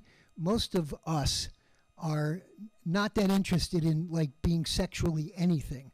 We're interested in just surviving another day without being beaten half to death. Adam Stone said it, live and let live. I agree with that. You know, I've been a proponent of live and let live my entire life, and I think that the people who are behind me, who are proponents of this, believe that too. They just want you to leave them alone and let them be themselves. Does this need a little fine-tuning? I'm addressing the board here with this. I think you need to take a deeper dive into this and hold everybody accountable for their actions, not just the people who are against it, but the people who are for it too, because they have a responsibility in this. And I want you to know that physical assault and sexual assault are two different things. One has to do with predation and power, and the other has to do with just plain bullying and hate. And having been a victim of physical assault twice while doing nothing but promoting a common sense approach to building a bridge between the different philosophies and ideologies, I can tell you that nobody wanted to sexually violate me, but they definitely wanted to somewhat annihilate me. And respect is a two-way street. You know, just like you guys are expected to respect the identities of trans people, the trans youths have a responsibility to their environment to act responsibly. And I think what this all boils down to is that cooler heads need to prevail on both sides of this issue. You need to get your facts straight. You need to stop calling it something it isn't. You need to stop pretending it's something that it isn't. If you're trans, if you're an ally, you should make sure you're on solid ground. Faux statistics, and trust me, I've been a reporter for LGBT issues for 25 years. I've got file cabinets full of statistics. Almost everything I heard here is like skewed to make your point. And there's not enough scientific evidence. You can't even explain why people are trans these days.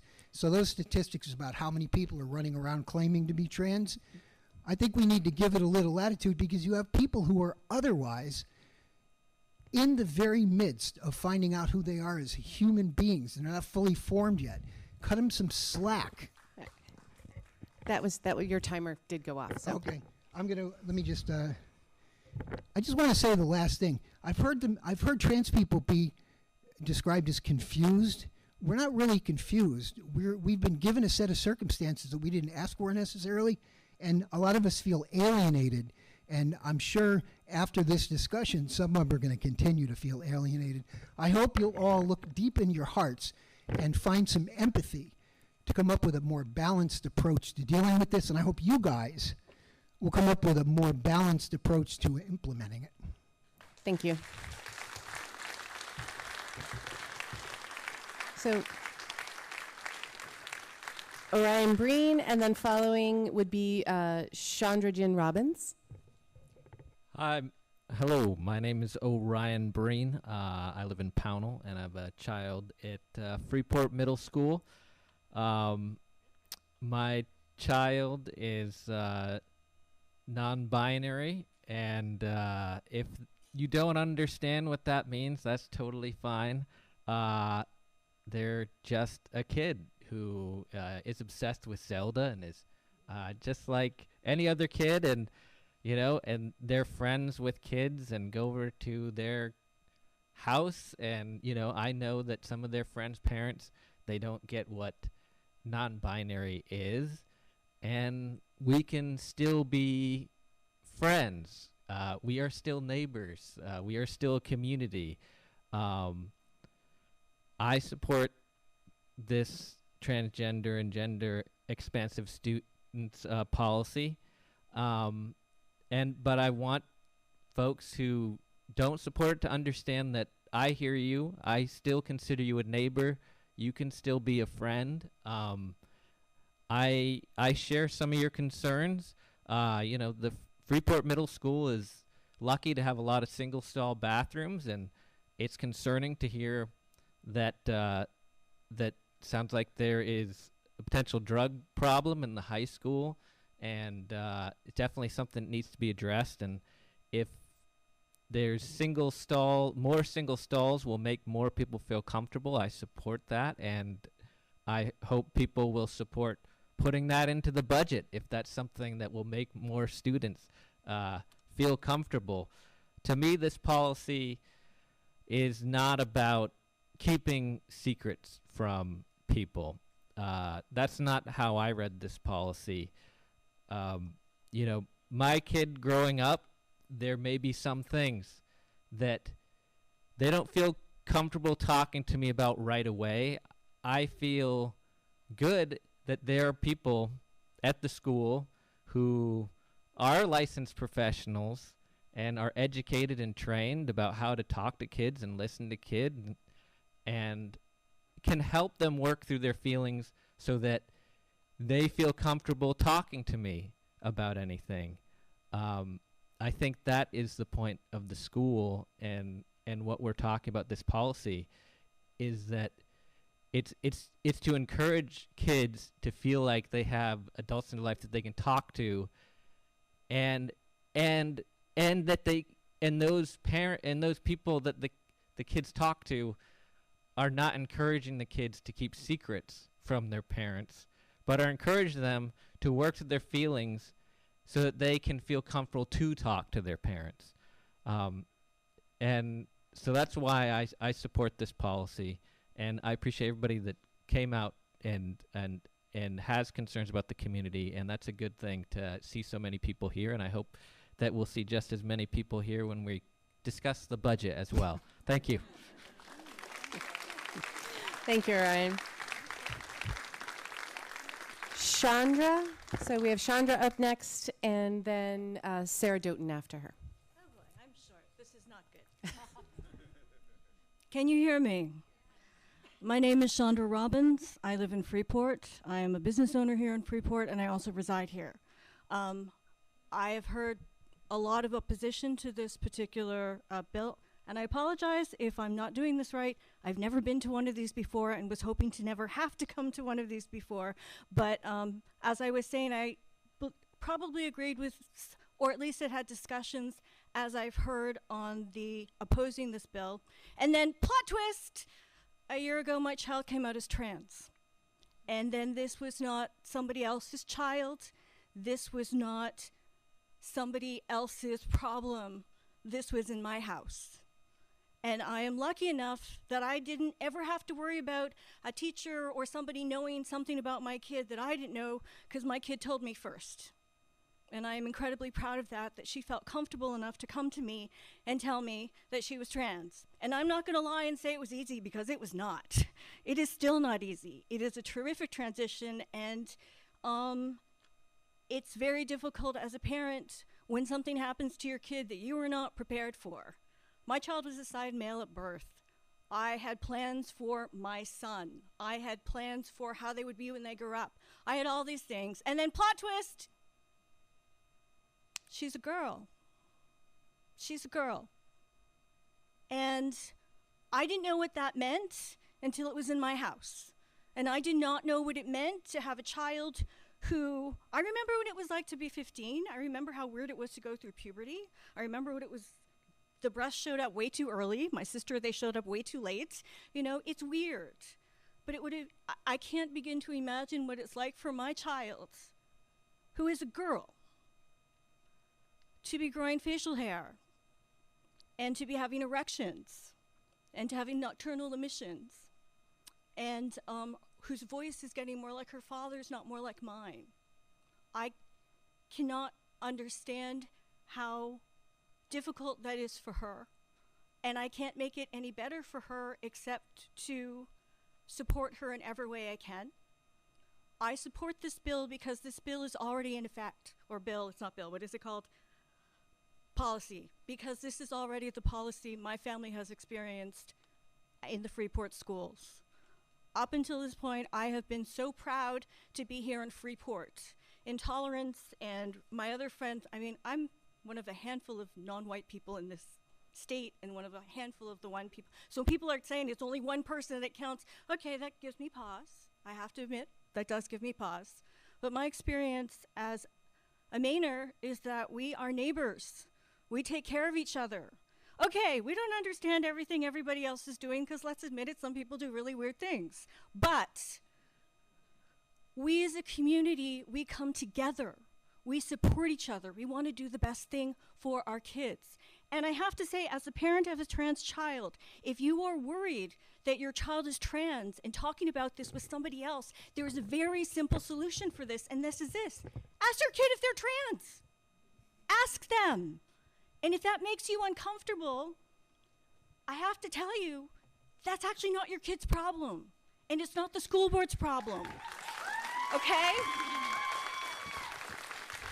As a parent, I have had to learn to do a lot of things I never thought I would have to do because my kid needed me to do. And one of them was learn to be a parent to a trans child and to learn how to speak respectfully to her. I gotta tell you, the pronouns thing and the name change is a real doozy. My mother still can't get her head around, thank God she chose she. My mother couldn't get her head around the non-binary they thing. But, so I'm in support of this bill. I'm in support of policy. I'm in support of this policy because this is already the policy. And if you're afraid of what's gonna happen when this policy is implemented, this policy is already occurring, okay? And the people who are scared are actually not your kids, they're mine. Thank you. Thank you, Chandra.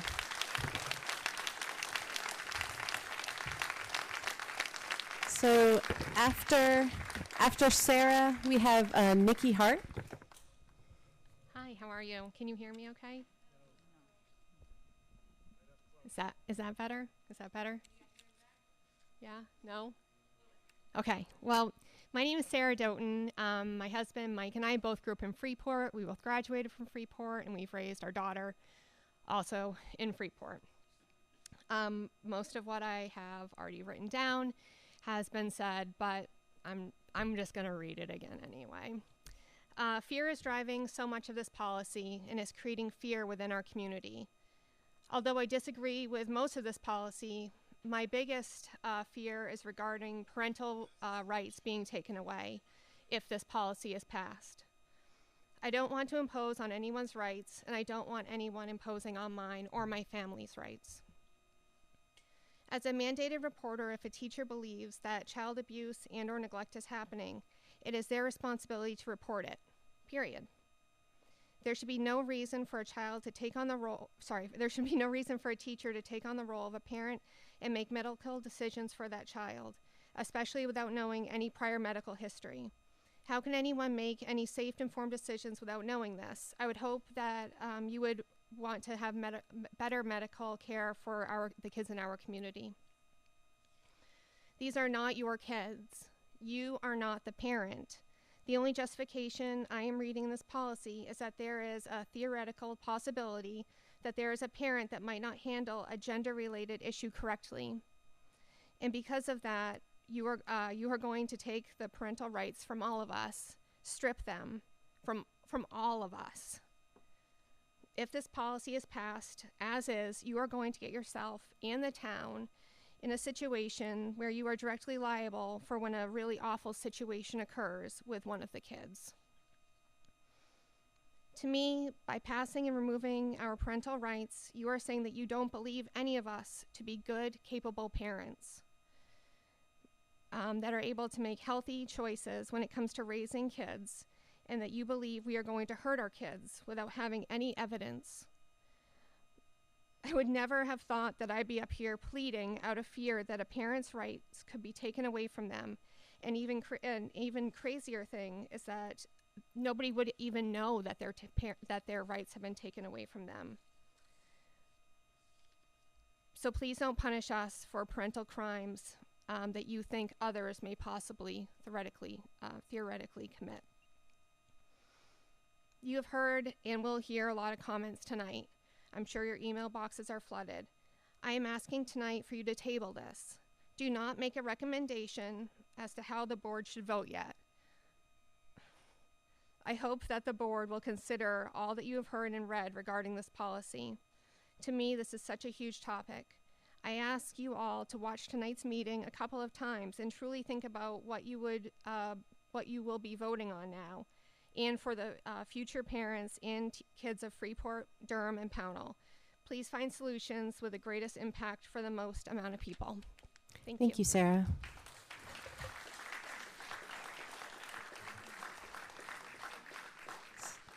So after Nikki, we have Claire Ross. Hi, I'm Nikki Hart, Freeport, co-director of Parents' Rights Maine. I am a mom and a lesbian of the gay community who has provided high-level therapeutic care for children in state's custody. I was also that child that's being marginalized today.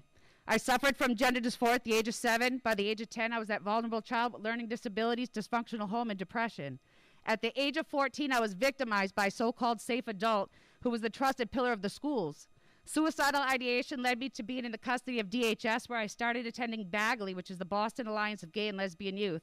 Because of my background, I was easily targeted, softened, groomed, desensitized, sexualized, exploited, victimized, and trafficked, all in the name of equality and inclusion. Why do I share this? I am the product of what happens when schools overstep boundaries based on assumptions rather than data and facts. I have seen firsthand how even the most well-intentioned adults and policies can cause real-life harmful effects. It is proven fact that parental involvement highly reduces suicidal ideation, drug use, bullying, dropout rates, and victimization.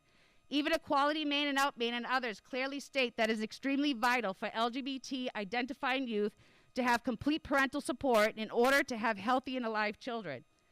So why in the same breath do they contradict this by heavily influencing schools to change policies excluding such critical parental involvement? Yet none of you question this or why we are using the school's legal resources and limited funding to create these policies that inadvertently undermine parental rights and involvement, which leaves students at a disadvantage in core academics while prioritizing ideology pushed by these nonprofits. Equality inclusion is not creating policies for just LGBT trans identifying students while excluding policies that equally protect all students no matter how they identify.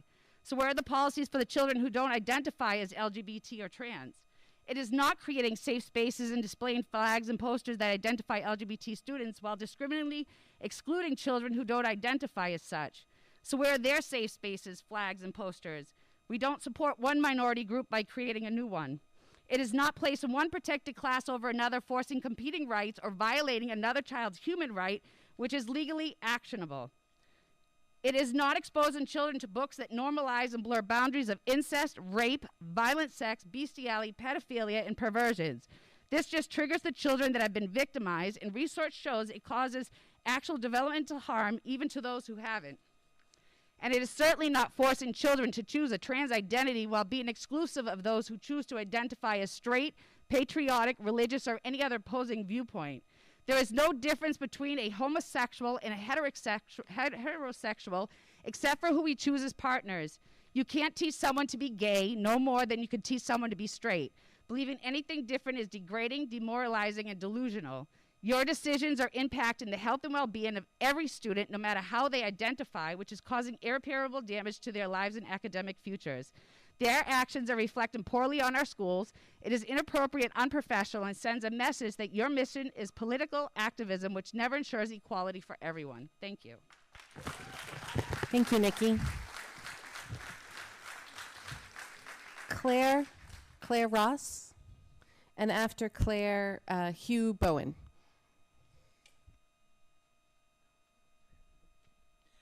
Hello, can you hear me? You might want to get a little closer. A little closer? There we go. Like that. Okay. My name is Claire Ross. I live in Durham, and I am going to be short and sweet about this.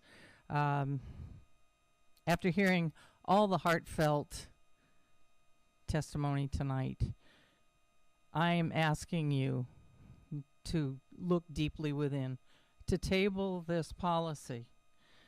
There are legal questions. There are so many questions that have been raised so eloquently by other people here tonight. The fact that you have so many people here on this issue should be enough to look deep within and table this vote. I think we need a lot more work on it, and even though you have given a lot to it and you've worked hard on it yourselves, I think we have a lot more to add to it, and the community is speaking tonight. My hat's off to people in this room. There's no us versus them. We're one community. Thank you. Thank you, Claire. So Hugh, and then after Hugh is Joe Migliaccio. Hugh Bowen, Freeport. I don't have anything prepared to say, but just in hearing everybody speak, I feel like I'm a pretty middle-of-the-road guy. I agree with quite a bit of the policy, but it just seems like the committee was just trying to shoot the moon with this, and way off in whatever, left or right field, and I just think a little bit more time and thoughtfulness on both sides, and I think there's a middle ground to be reached. I just think this was, some of the details of this policy ask a lot. One portion of it that I really don't agree with is a small portion that a lot of people might not have noticed is mandating students to use pronouns. I'm not a guy that likes pronouns.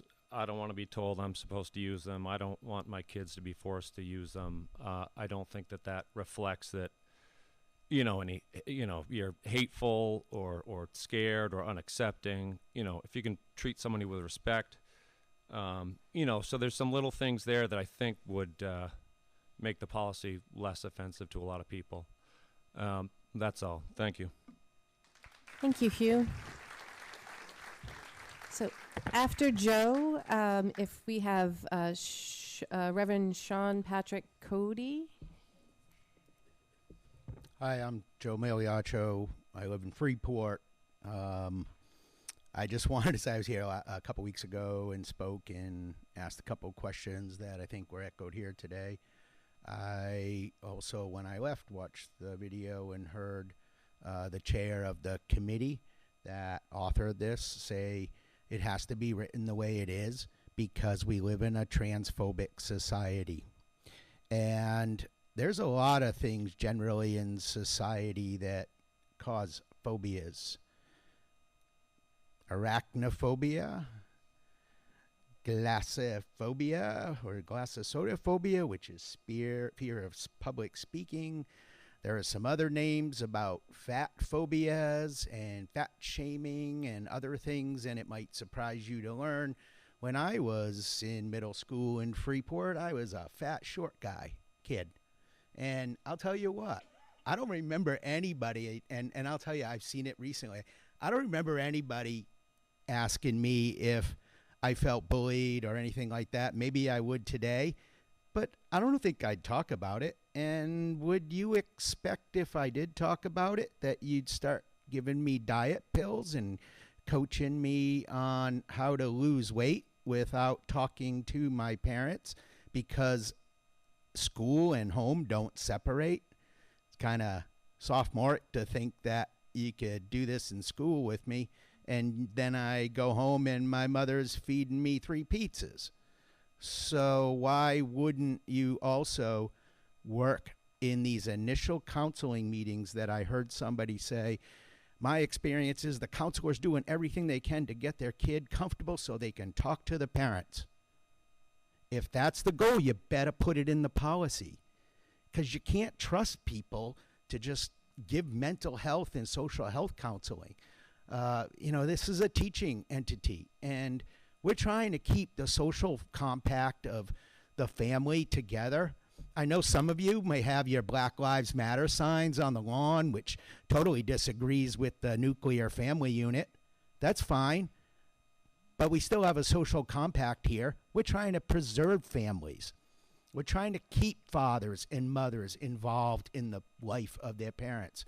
And when you think about this, so please, I would say, you need to do what you need to do on the law. Some of this is legal. And yes, people, the state of Maine, if you go, I think you still have the boardsmanship thing up there. There are laws that say they really are upholden to only focus on the schools, budgets, things like that aren't that. So just to put a fine point on that when you're saying that.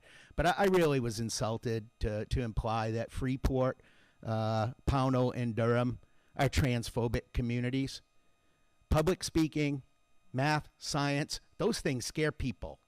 And what I would leave you with is, please just stop using the sophomoric grouped in term trans. It's insulting to my friends, myself, with family members. People aren't just all grouped into one thing. And what I will say is phobia is designed or defined as when exposed or thinking about a topic, you feel faint, you get dizzy, you feel like you're going to die, you have fear of death, you have fear of many things.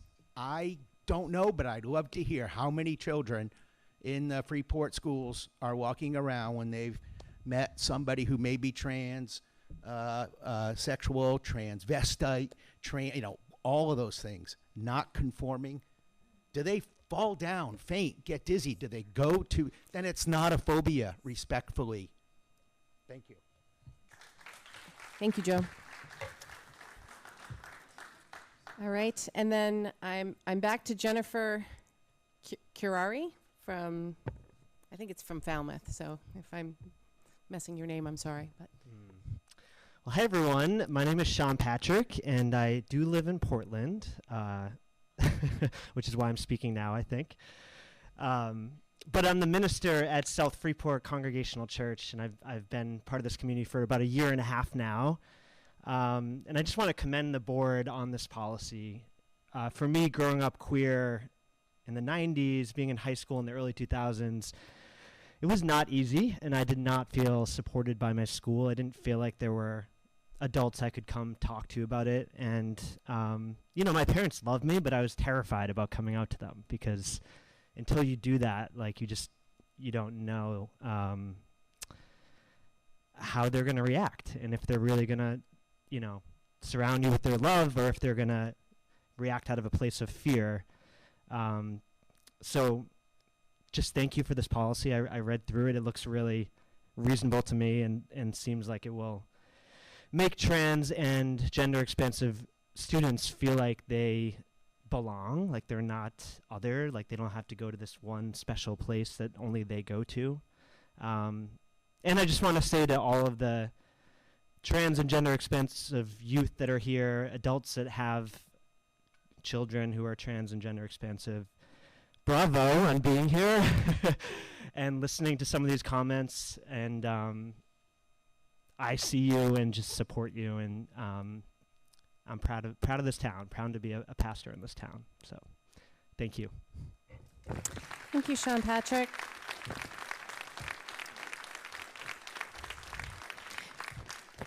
And then our last speaker, looks like the name starts with an S, so maybe Nick.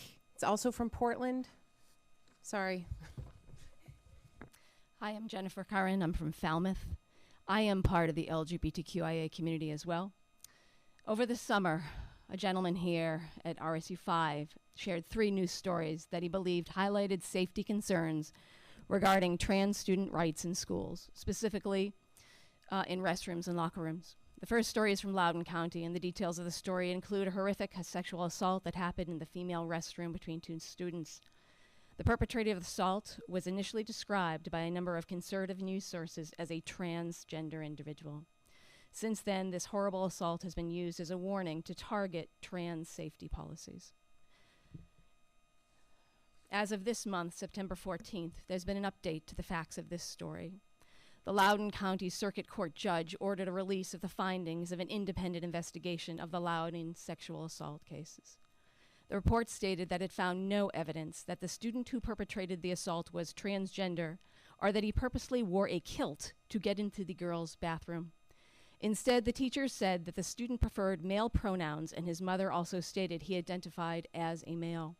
Finally, at the time of the assault, there was no bathroom policy that included trans children in that policy.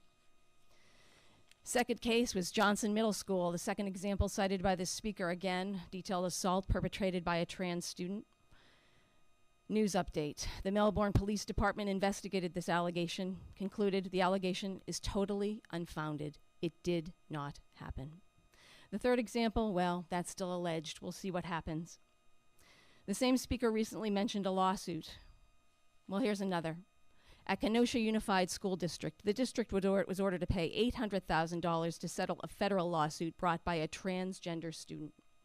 The district banned this student from using the boys' restroom, referred to him by female pronouns, and discriminated against him in various other ways. Judge Ann Claire Williams wrote, "The harms identified by the school district are all speculative and based upon conjecture, where the harms to the student are well documented and supported by record." So why all the fear of assaults in restrooms and locker rooms? Well, we know there's no link between trans-inclusive policies and bathroom safety. And we know this by a study conducted by the Williams Institute that tested the relationship between non-discrimination laws and public accommodations and reports on crime in public restrooms and other gender-segregated facilities. The quote from this institute's tested findings say, "The opponents of public accommodation laws that include gender identity protections often claim that laws leave women and children vulnerable to attack in public restrooms," said the lead author, Ms. Hazenbush. But the study provides evidence that these incidents are rare and unrelated to the laws. So is it hard to believe that a trans student who might be targeted in class or after or in a bathroom might need support here in your school to feel validated and safe? It wasn't so long ago that as a gay woman, I could be fired. It wasn't until 2009 that we had these protections in place. If I got sexually discriminated against or fired, I had no protections. That happened, 15 years ago? You have a chance to include children that are marginalized. I appreciate you, and I hope you do the right thing. Thank you. Thank you, Jennifer.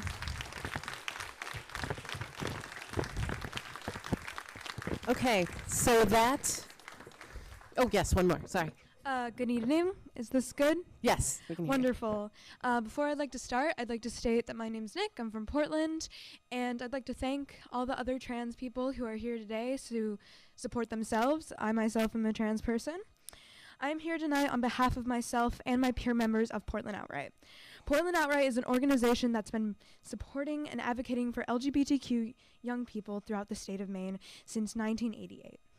The members of Portland Outright are proud to support RUS5's new policies to support transgender and gender-expansive students. These policies are about treating students with basic decency. That's all we want as trans people. For our classmates, our kids, our students, ourselves, we want the safety and support that we need to focus on education. If a student named Alexandra wants to be called Lexi, we don't need administrative red tape to prevent her from going by the name that feels better for her. Same if Christopher wants to go by his middle name Kyle, then he should be able to. It's just the same for transgender students.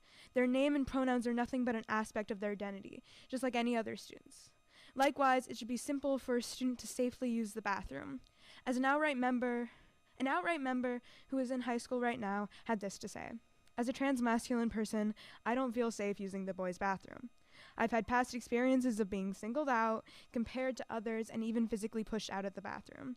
I also don't use the girls' bathroom because I present as a boy, and as a result, I have to go out of my way to go to one of the few single-stall bathrooms all the way on the first floor.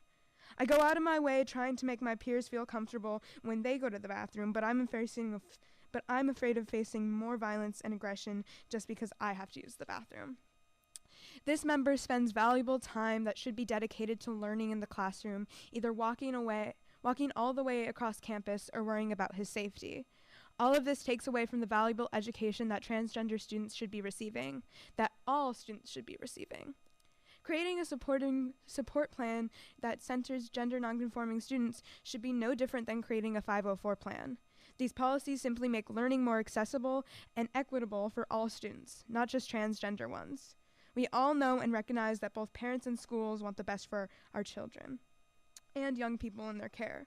Portland is happy to see the RSU5 administration take care to support education and safety of transgender expansive students in their community. We believe everyone has the right to a decent education and can't wait to see this policy put in place. Thank you. Thank you, Nick.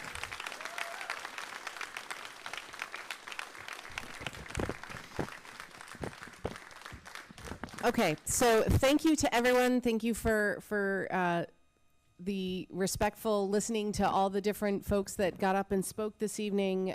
This might be a record for the number of public comments, so thank you for the patience and for your willingness to come out and share your thoughts on this. We're going to continue on with the rest of our agenda, so I would encourage you all to stay, but I will remind you that this concludes the discussion from the public as a part of this meeting. So this now becomes, the audience feel free to stay and watch, but there is no communication back and forth between, it's now the time for the board to do our work, which does include the first read of that policy, but also a few other things. So with that, I believe we are moving over to the adjustment to the agenda to make sure we get this done, which is 14A. So do I have a motion for consideration and approval to employ a third grade teacher at the Pownell Elementary School for the 2023-2024 school year? Kelly and Maddie, thank you. Okay, this evening I bring to you Emma Everett. Emma has a BS in education from the University of Maine and a master's in education from the University of New England. Can I ask you a quick question? Do we not have that in our folders? Ginny did not put the orange sheet in? No. Okay. I don't. Well, I will describe Emma then. Okay. We apologize for that. She holds certification pre-kindergarten as well as grades K to 3. She has experience as a second grade teacher at Limestone Community School. References describe Emma as caring, collaborative, having a calm tone with students, respected, seeking out feedback, and a good team player. Any questions for information folks would typically look at those orange sheets that you would like? I don't know if you have it though either, do you? Is this a permanent position? This is permanent. We had a staff member that's leaving to take an administrative position in another district, so this is a permanent position. Other questions? Okay. All those in favor? Great. None opposed. All right. So report from the superintendent. Okay, so in your packet, you have the policy and school properties disposition, and I'm just going to tell you about some items that are no longer used to us that we would like to dispose of. Per policy, I'm just informing you that we have the 2014 Big Ideas math materials for grades 6 to 8. There are about 30 student textbooks per grade level, along with teachers' editions and packages. We have purchased the 2020 version. and that 2014 version is no longer available. It's obsolete, and really under the policy we like to dispose of them because there's no present or future value. So we like to dispose of those, as well as we have some outdated old teachers editions for K2 units of study because there is no present or future value. So I'm just informing you that we have those items we are going to dispose of. Yeah. Sorry, get it nice and close. Could you say that last one again? The last one is some teachers editions for the K2 units of study that are outdated. Okay. Thank you.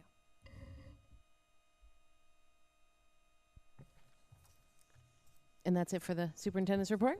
All right. All right, administrator reports. We have finance, Kelly Wentworth. Welcome back.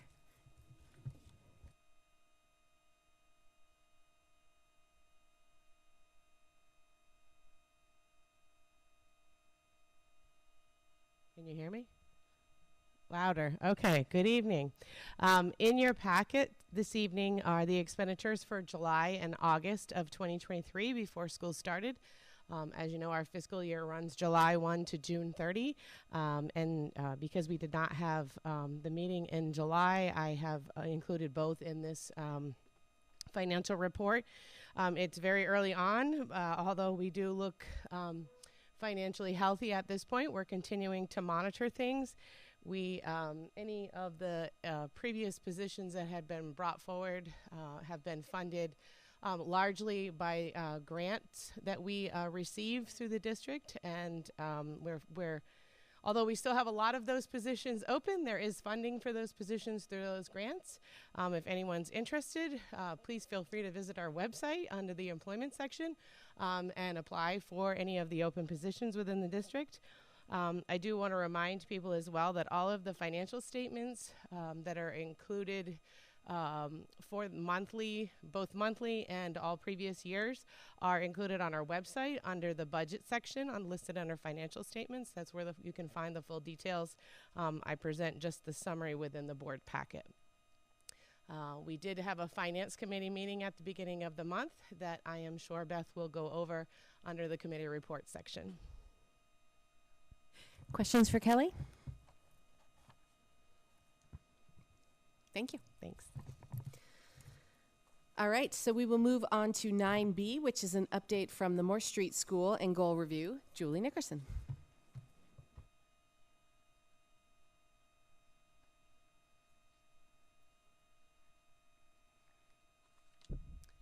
Good evening.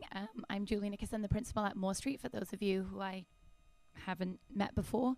So just generally, we've had a great opening to school. We've welcomed 326, I think, students back to school this year. And, this is our 5th week of school. We're getting into academics having just set expectations and community built in our classrooms. So in your packets, you will have seen an update of last year's goals and then this year's goals. And for those of you who were on the board at this time last year, you'll know that the goal we set was a new one for us and reflected the change of our demographic in our classrooms, and that we really had to think a little harder about differentiating for all our learners and ensuring that all learners have an access point whenever we're learning at school.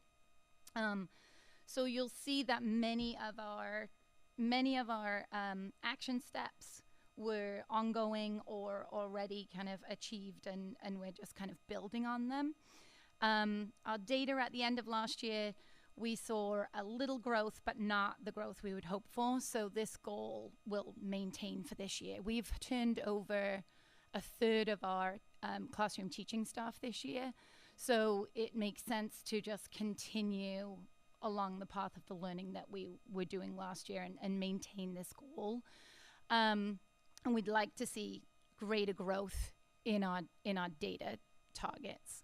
One of the things in our new goals, you'll see the change in the strategies and action steps that I just want to highlight, is a more focused study, if you like, around assessment for a kind of subset of learners, what we're finding is we have probably more like 75% of our students who are what we would call instructional at benchmark. So they're handling the work of the grade level, and they're just not quite getting to a point where they're fully independent with that content. So we're really trying to focus on that group of students who we're not quite getting to the finish line at the end of a grade level, to see if we can really pull our data up from where it stands right now. So you'll see in the document that I've created for this year that our focus is around thinking about assessment so that we can more closely monitor the growth for those students, particularly but all students. And then we're focusing our PLCs to plan as teams to kind of support each other and have a collaborative approach to our learning.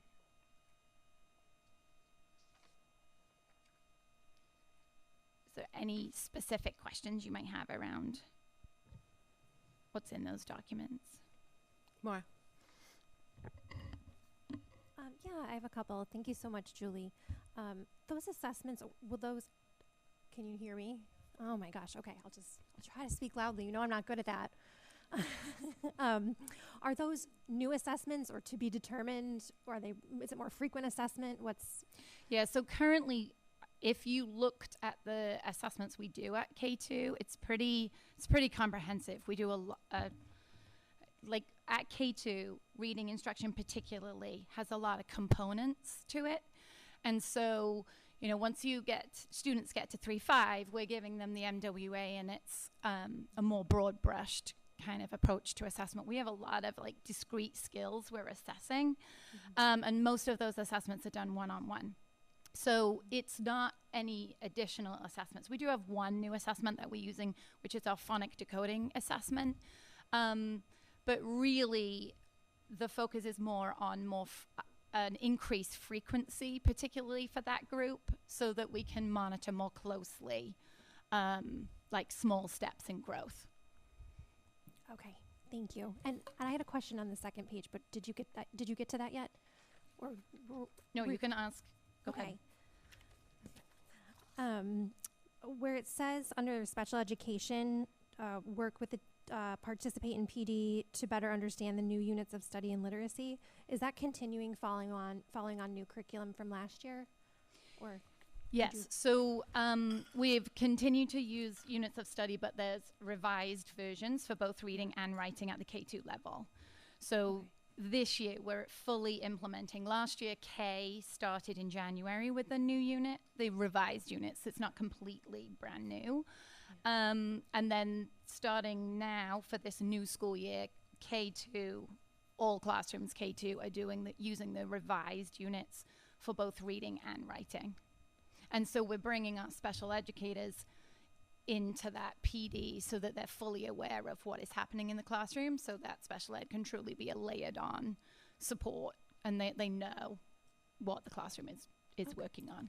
Okay, and is there a separate from that, is there an additional phonics curriculum that's layered on top of that? I'm just asking because I feel like I heard something about it at parent night. Yeah, so we have, we use all three of the literacy components that the units of study produce. Teachers College produce.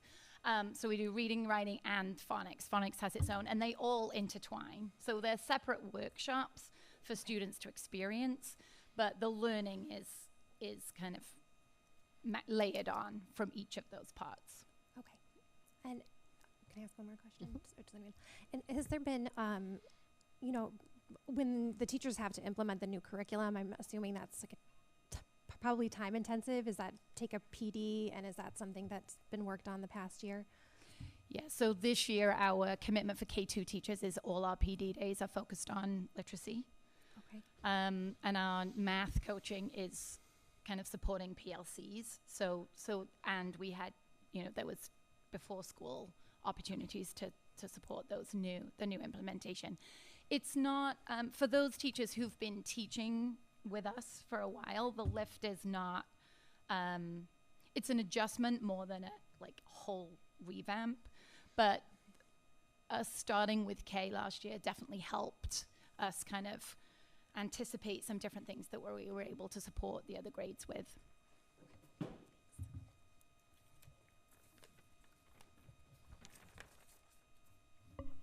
I'm just now can you hear me? I'm just wondering what the overall goals are as far as like percentages. I guess I'm kind of a numbers person, so I mean, ultimately, our goal would always be 100% of our learners. right, but I think that's probably not No. completely reasonable, but Right. So I think I've stood here before and I have, we've thought that a 10% increase is a realistic increase on any given year.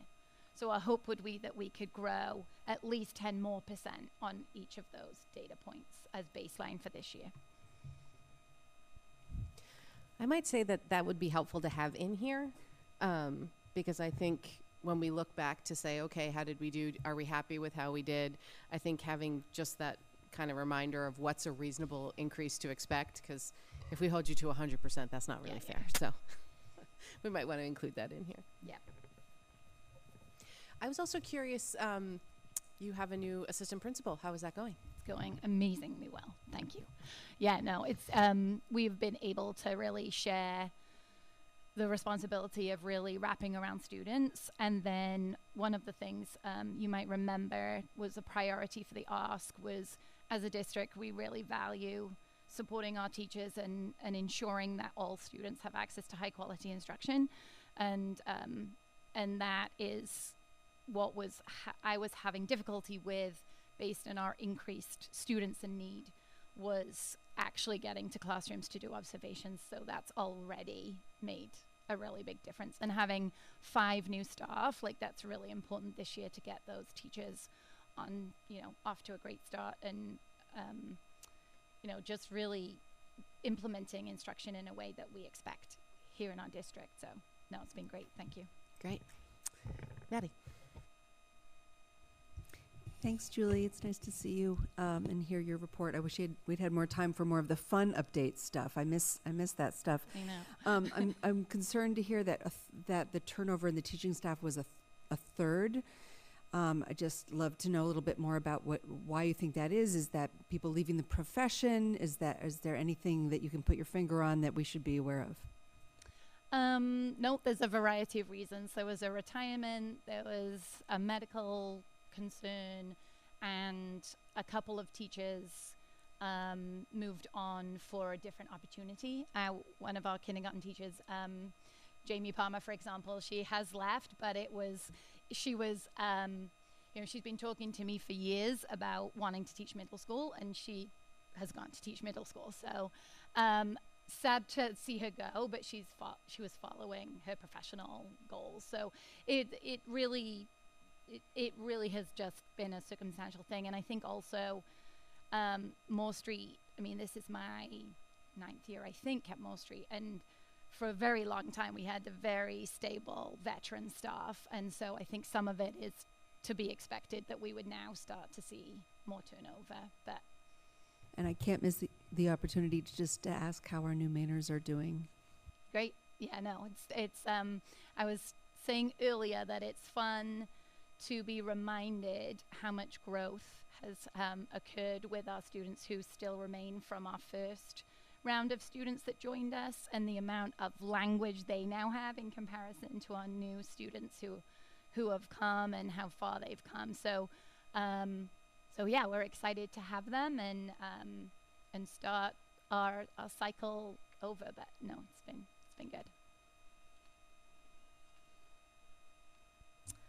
Julie, I was wondering about the positions for the early intervention team. I know it's across schools, but do you have that in place this year? Is it? Yeah. Yeah, no, we hired 3 amazing people, and I feel based on the current state of hiring, particularly in special ed, we are fortunate to have hired 3 really amazing people for those positions, and so it's like the model is still evolving as we're kind of living it, but it's like second year round already started off on a really great footing, and they've been a really strong addition to our pre-K team as a whole, and they serve as kind of coaches to our teaching staff as well, as well as serving students directly. So it's been really successful. Thank you. Other questions for Julie? Thank you. Thank you.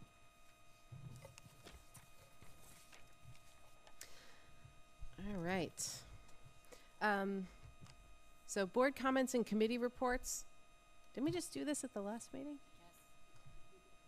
Yes. Is it usually every other meeting? Yes. Huh, okay. We'll move through quickly. Board information exchange or agenda requests. Kelly? Do I have to hold this down? That one you might. I'm just mentioning this on behalf of Meeting House Arts. They have an upcoming exhibition in October entitled Americans Who Tell the Truth. It's a portrait series by Maine artist Robert Shetterly, and it's going to be open to the public. There's a reception on October 20.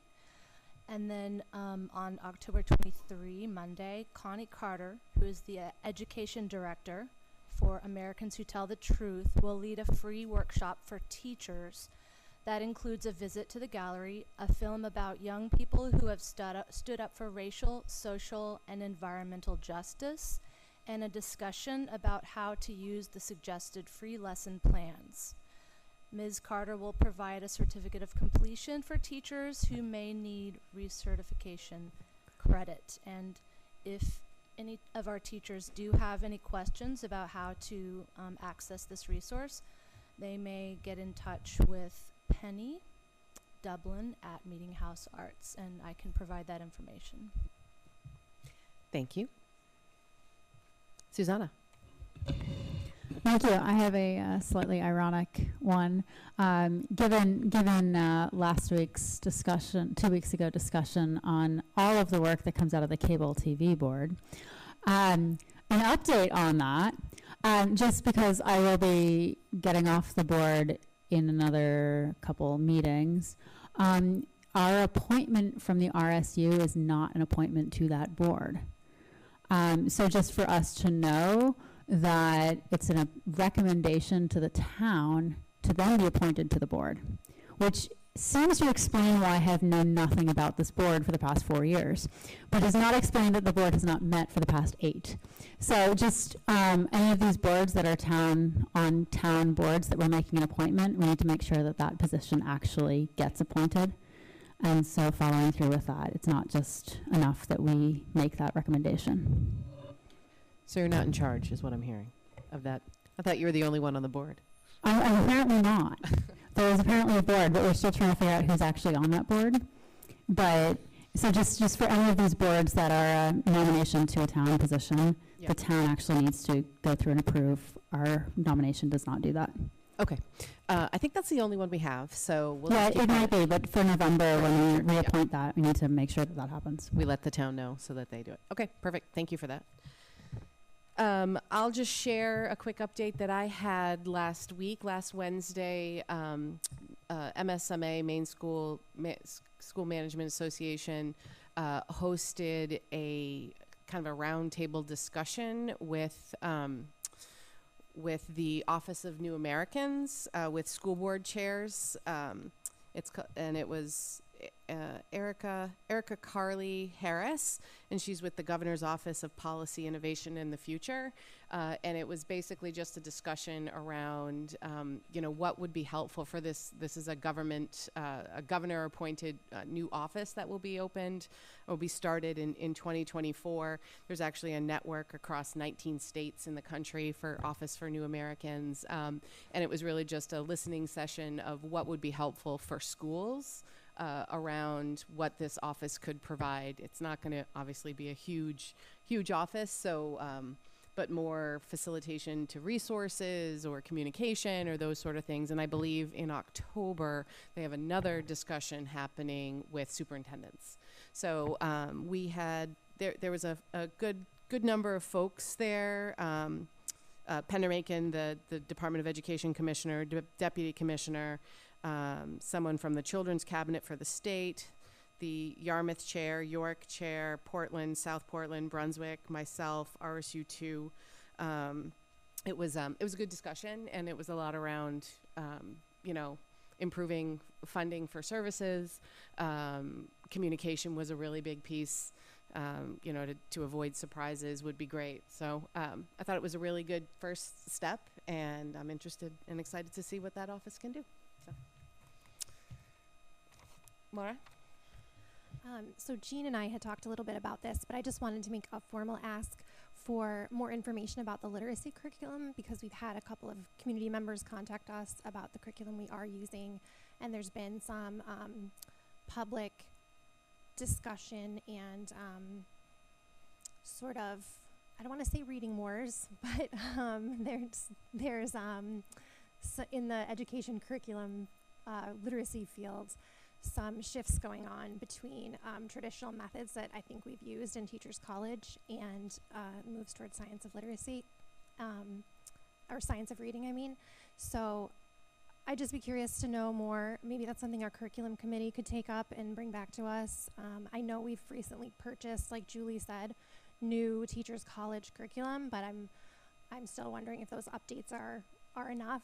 I think we're lucky that we have the resources to be able to do that and to get the better updated curriculum to try to make sure we have the best literacy teaching methods we possibly can. So I just would love to learn more about that. All right. Yeah, Colin. Thanks, Michelle. Thank you, Michelle. I have two things. One, I would love, Jean, perhaps this is for sort of you and Jen Gulko, but we've heard a lot of parents tonight with concerns around drug use in the schools, and I wondered whether we might be able to have an update on what on that issue and what the school is doing, the schools are doing to address it. Second, I would like to just ask the curriculum committee and any other parties that are relevant to at some point this year give us a bit of an update on how the question of AI is being addressed in education and the impact of ChatGPT and the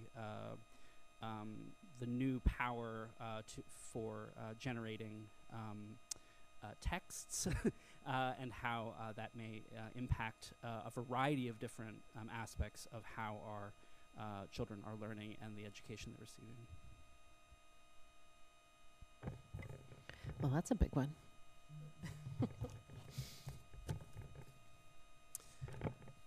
Any other questions or information exchange? All right, so I will flip it over to Beth for Finance Committee. Well, I gave you an update last meeting, so there's really not much new because that was our last meeting. But basically we just kind of set our work for the year and decided to change our meeting dates to line up with when the Director of Finance gives her report to the board. So we will now be meeting on the second meeting of the month, I guess. So that will just be the change, and I will take any questions if anyone has any. Sorry, I have a lot of questions tonight. Actually, it's a comment about something I forgot about to put on this list of topics, that the budget brochure. I know that if we want to do anything with that, we had to just do it far in advance, right? If we want to Yes, we will definitely. If we want to rework the budget brochure that goes out to the community. Thank you for reminding us about that. We will put that on there, so thank you, Maura. Anybody else? Okay, good. All right. Thank you. Policy. Great, thanks. So we met on September 8th on Zoom, and the substance of our meeting had to do with our policy review. Just for the board knows this, but also for the public's awareness. We look as a policy committee at different policies for different reasons. Some of them are policies that we're looking at because there's been a change in law, and we need to make sure that our policies are in compliance with that law. Other times there's been a question has been raised by the board or by the administration of something that we need to look at. And then there's a huge category of policies where we just need to look at them on a regular basis just to make sure that they are up to speed. So that was what we were looking at last time. We looked at BCA, the Board of Directors Code of Ethics, GBJC, Retention of Application Materials, and BBBA, Board of Directors Member Qualifications. The first two, BCA and GBJC, were reviewed with no substantive changes. And BBBA, we had some questions for the administration as also as for our council. So we're getting some answers for that, and that will be brought back to the policy committee on October 6th. We also talked a bit about the board committee report out that I did last time on the committee's behalf. And we also had a discussion about the policy committee logistics. There were some good questions that had been raised about whether we should return to be meeting in person for the policy committee. And while we agreed that we would really like to all meet again and be able to eat the donuts that Cynthia would bring, we really wanted to maintain the greatest possibility for public ability to witness and to understand the process of what we're engaged in. So we're going to be continuing to meet via Zoom, and our next meeting will be on October 6th, 2023 at 8:45 a.m. Are there any questions? Questions for Colin? Okay, thank you. All right. So policy review. Do I have a motion for consideration and approval of first read of policy ACAAA, transgender and gender expansive students? Mara and Kelly, thank you. Are you doing the update, or is Cynthia? Colin? This is not an update, this is a discussion. Well, I know, but usually you guys start the discussion. Well, I think we've had a start to the discussion with the very impressive community turnout. I think we, as you know, we gave our committee report last week in terms of outlining some of the basic principles that we were using, some of the different ways in which we could break down thinking about the policy, and we also asked you for questions, and a number of you sent in questions to us. So we've been thinking about those as a committee. Also been talking to Jean. For the administrative perspective, I think overall this evening we should have the conversation should go wherever it needs to go. I think just in general, I think the committee is prepared to answer questions about how we develop the policy and about the policy, but also we are going to defer to Jean for questions that have more to do with existing procedures, as well as how the administration understands the impact of the policy as written. So now we get to talk about it. I wanted to kick us off with I hope you'll indulge me. I've written some things down that I'm just going to read because we had a lot of questions that came from the board, and I appreciate that. So I thought I'd get the ball rolling. So I'll start by saying I support passing the first read of this policy as written, with one minor change to section E number 5, which was suggested by one of our board members, just making sure that number 4 and number 5 use similar language, and I can read that specifically at the end of these comments. I'm no longer on the policy committee, but I was over the past year while we wrote and prepared ACAAA. We reviewed sample language, reviewed proposed and current policies in other districts, conferred with RSU5 staff to better understand current practice, consulted our attorneys about what is required by law, requested input from representative students, read and heard input from parents and community members, and discussed at length in great detail how to best provide for the students of RSU5. And those of you on this board know that this has been happening for a year. There has been absolutely nothing rushed about this process. It has been lengthy, robust, exhaustive, and not exhausting, exhaustive. We've taken this charge very seriously. So that's comment number one. I do want to thank the current committee chair for his thorough report at our last meeting. And to those of you who've reflected upon our reporting over the last year and reflected on the community input. And I know you're all taking the community input very seriously. And I appreciate your time and attention to that, because I know it's not easy to sit up here and not be able to answer questions and to hear the passion with which many community members' views are expressed. It's difficult, and I commend everybody on this board for taking their job very seriously. And I want to thank you for sending your questions by email in preparation for the discussion. So while I'm not going to specifically identify the questions that came through, I think these comments reflect my answers to those and some of my personal views as well. So this is discussion. It is a long-held practice of the policy committee to draft policy which is clear in their intent, but flexible in their language. It's always tempting to consider every possible scenario and draft language which would presumably control any imagined human behavior. But the committee understands that that's an impossible task, and it actually makes the jobs of our staff and administration more difficult. Please note the language in the second paragraph of the policy, which states, quote, "This policy is not intended to anticipate every possible situation that may occur, since the needs of particular students and families may differ depending on the student's age and other factors," end quote. The committee crafted language to be flexible in order to allow for the wisdom and experience of the people in whom we've entrusted our students' care to prevail. We made the assumptions that our staff are trustworthy people and trustworthy in their work. Similarly, we assumed that all of our students are inherently trustworthy people. We did not assume that any group of people related by age, gender, race, sexuality, religion, etc., would ever be inherently more dangerous to anyone.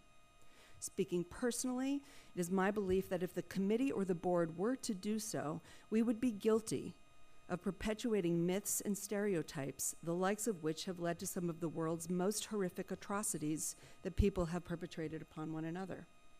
And very personally, I'm the great-granddaughter of Catherine Alexander Kotz, who was murdered at Auschwitz because she was a member of a group of people who some at the time believed to be dangerous to others. So this is the lens that I apply to my work on behalf of any group of people, and especially to the children of RSU5, to protect and avoid stereotypes of any kind. So with all of that said, I do not believe that this policy should specifically outline what a support plan might look like. I think we need to be flexible on that front.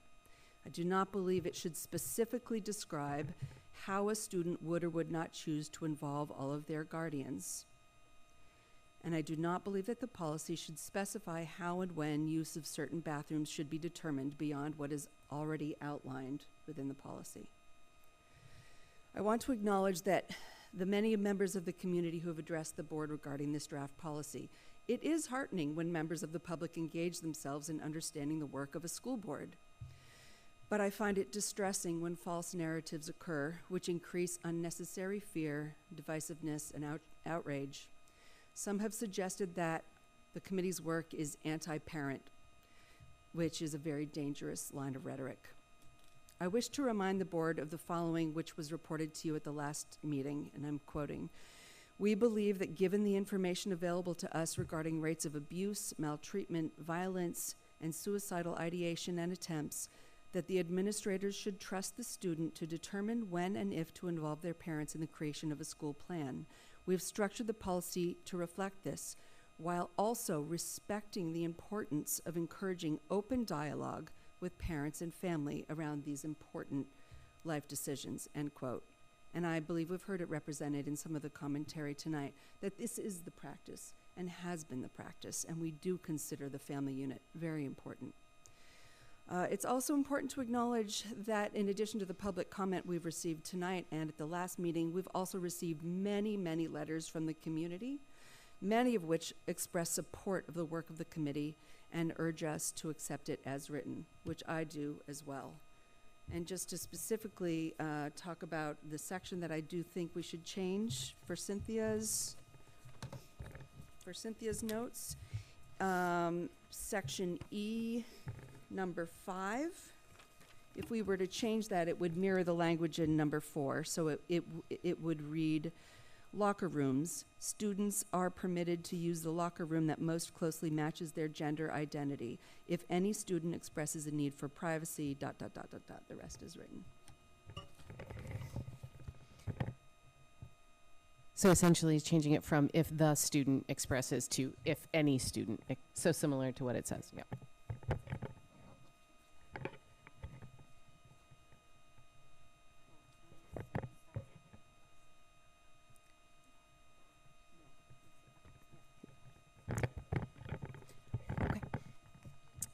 Kara.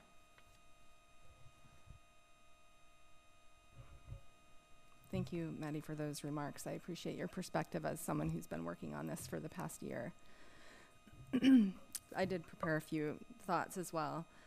So our roles on the board are to do what we think is in the best interest of the students. Yes, we were voted by our town neighbors. We were voted to do what we think is in best interest of the students. Our responsibility as school board members in partnership with the superintendent is to provide leadership to guide the mission and direction of RSU5. The first strategic goal to meet that mission is for all RSU5 students to experience a joyful learning climate that is safe, nurturing, and fosters curiosity. I believe this policy will help achieve that. I'd like to say thank you to Colin, Maddie, and Candy for the amount of time, research, and very thoughtful consideration you've put into this policy. You haven't taken it lightly at all. I haven't taken it lightly, and I believe the rest of the board hasn't taken it lightly either. I also know that those of you who have given public comments or emailed us also haven't taken this lightly. I acknowledge that it takes courage to send those emails and to speak at a microphone on public record. So I thank everyone for participating in this process. I can speak for myself and say I've listened to every public comment. I've read every email, many more than once. I've had numerous conversations with parents and community members. I've read other policies and research papers, and I believe this is a good policy worth passing. This is no doubt a tough issue. There's a wide spectrum of understanding of what transgender students experience.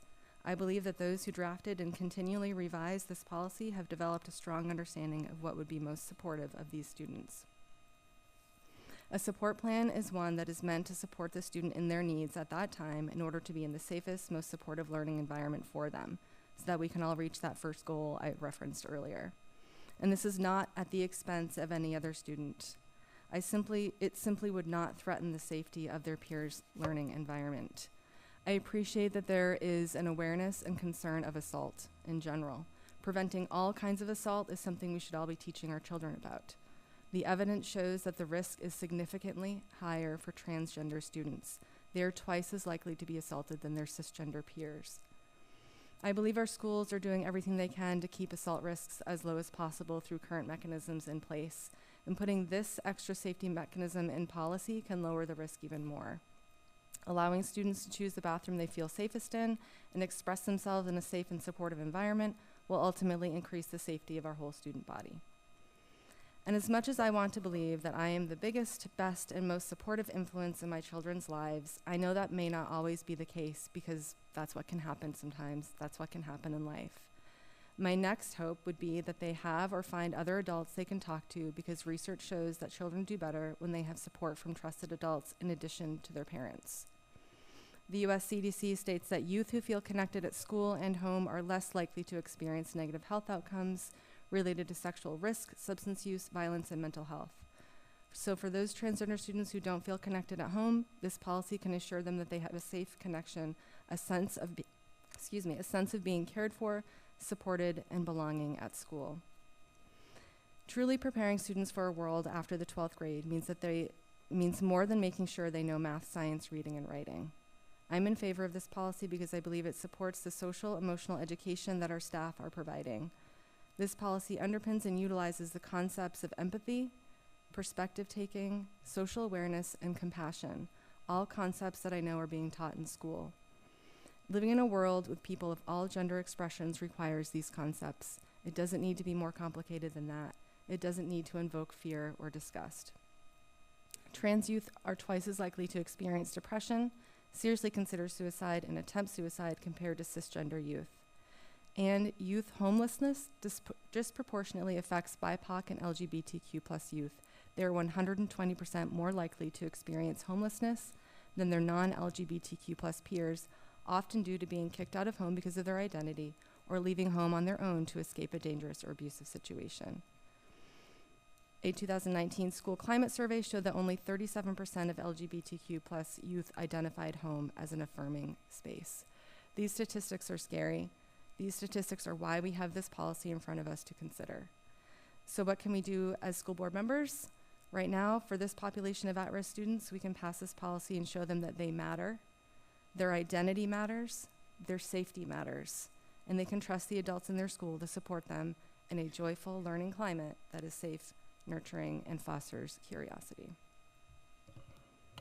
And I have some questions that I had emailed, so I'm hopeful is that something I need to ask again now? Is that? Sure. Okay. I would love to better understand what staff training is currently in place about the legal rights, personal safety, and emotional well-being of transgender and gender expansive students. And if none, what are they considering for training? And along with that, what education are students receiving about gender identity and student rights, and specifically related to discrimination? And then I have one other question I can ask after. Okay, I'll start with training with that. For staff training, there's some required training every year for all kids. And I think that when we're really looking through the lens of all kids, for example, our staff are trained in affirmative action. There's a gender equity training that they have that follows the Human Rights Act with guidance for equal educational opportunities in accordance with the Maine Human Rights Act for all children. As well as a sexual harassment training that all staff receive. We ask our staff to review policies for non-discrimination, equal opportunity, harassment and sexual harassment of students, hazing and bullying. So those are all those things that would encompass all kids. In addition, and I know if we've heard a lot of folks talk about statistics regarding suicide. There's a suicide prevention training that our staff participate in every 5 years. We've had our director of instructional support, our instructional strategists, and our psychologists attended a workshop in this past June for working with young transgender children, clinical and ethical considerations. That was put on by the National Association of Social Workers. So that's training that they had to support other folks in our district, other staff members in our district. And as well as when you look in terms of staff training and our social emotional learning training that we have is inclusive of diversity of all groups. So those are specific things in there. When the board has an approved policy, that would be another policy review that our teachers would be, and all staff members would be expected to review at that point. What was question number 2? Question number 2 is around what education students receive on gender identity in general. And so when you're looking at specific curriculum, there is social emotional learning that's naturally embedded in our health and PE curriculum. Our students participate in inclusive learning environment that values the interests of all children through opportunities to learn and practice social and emotional skills and behaviors. There are, through high school health courses. There may be some through when they're looking at their human sexuality component of that health curriculum. And then certainly for the lens of all students, we're looking at students' rights and discrimination through the lens of kids. And my third question, thank you very much. What record, so in section E, number 2 of the policy, it references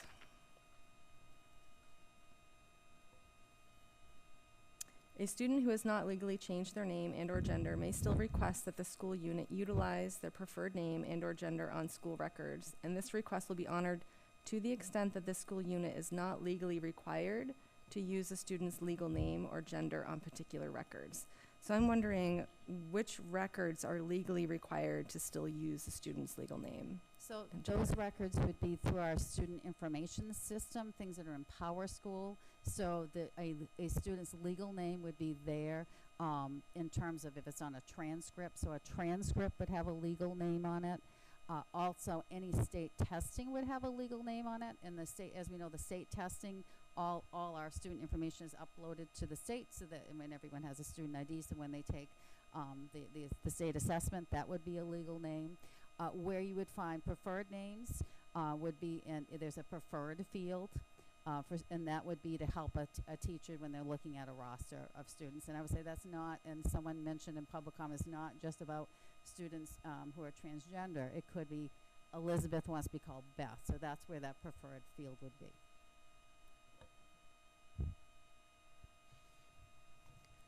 Okay. Thank you, Kara. Other questions that folks had? Kelly. First of all, I just want to thank the policy committee for all the work they've done, and I know they've been so thorough. They've been spending so much time thinking about and crafting a policy that will both protect the rights of equal access and treatment of our trans and gender expansive students according to the law, and also support their mental and emotional needs.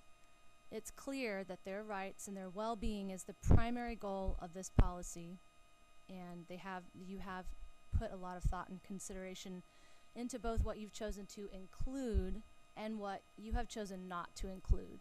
And so as I've listened to some of the comments that some of our guests have mentioned tonight, I just want to mention some of the things that have not been included in this policy. This policy does not explicitly direct staff to prescribe any medical treatments for trans or gender expansive issues. It does not prevent any students from sharing any aspects of their lives with their parents. It does not encourage any of our staff to keep secrets from family.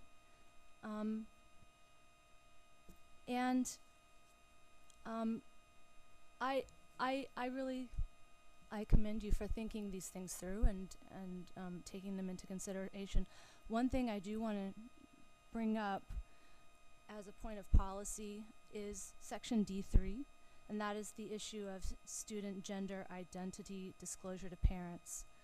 As it's currently written, the policy states that the designated staff person will discuss parent-guardian involvement with the student to ensure that the student feels safe and supported.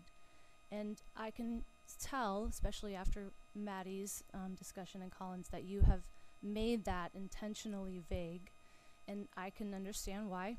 But I want to just think about whether it might be worth considering strengthening the language in this section. Clearly we trust our staff to do what's right, and clearly there are many families in our community that might not support their transgender students. It is demonstrated by statistics that many transgender students do experience significant levels of family rejection. But considering how important supportive families are to our gender expansive students' well-being, I wonder if we should think about adding some language that make it clear that we do wish to support healthy communication between parents and their children about their gender identity, and that we would be willing to offer resources to help our students navigate the involvement of their parents. So just something to throw out there and talk about. Thanks, Kelly. I've been thinking a lot about that same thing. You know, I was discouraged to hear the perspective after reading the policy that this was encouraging secret keeping. I don't think that was ever the intent.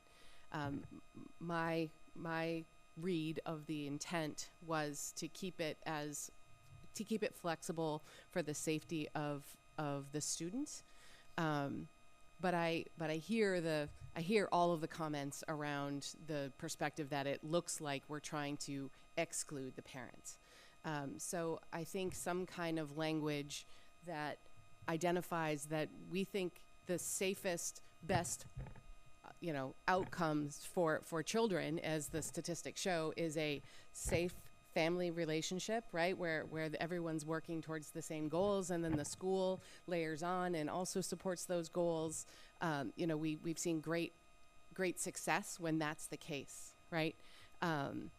So how can we put into the policy that we recognize that, and that should be the first step, right? Like, we want that to be the goal, and we have a policy that allows for that, but we also have the flexibility if there is concern that that is not what's going to happen when we involve the parents, right? We thank you for the additional policies. The policy committee provided some. We had folks from the community who provided some, to read through how other people have tried to tackle that. I think there's some language that's in some of the other policies, probably specifically Yarmouth's, around how they start with, this is our goal, is to have everybody at this table working together. But if, in a hopefully very small number of cases where that's not possible or isn't in the best interest of the students, this is how we would handle that.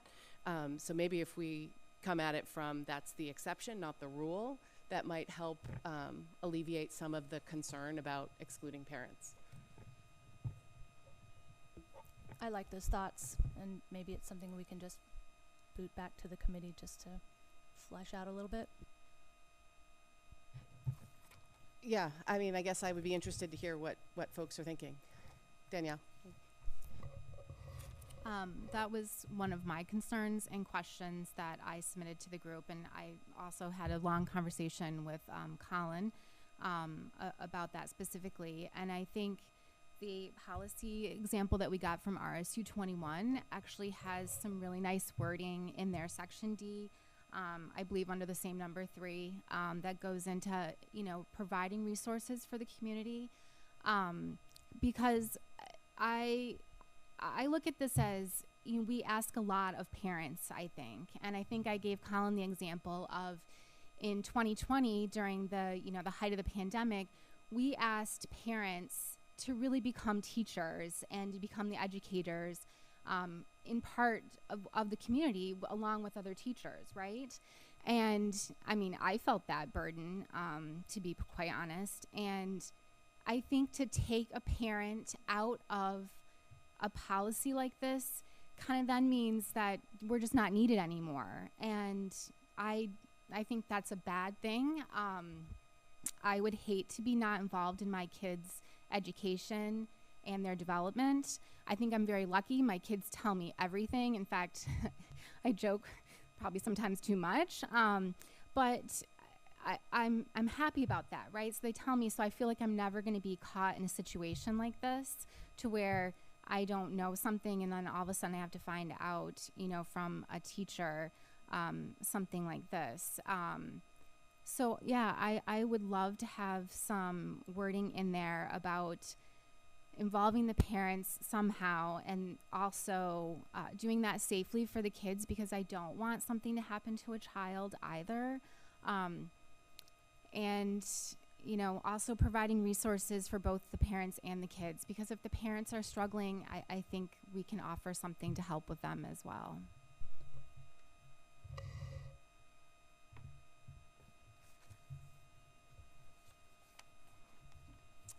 My thought around that specific piece is I agree with maybe having something like that, but I would want it to be crafted carefully, because I wouldn't want it to be a staff member making the decision whether they feel a student is comfortable or not, including the parent.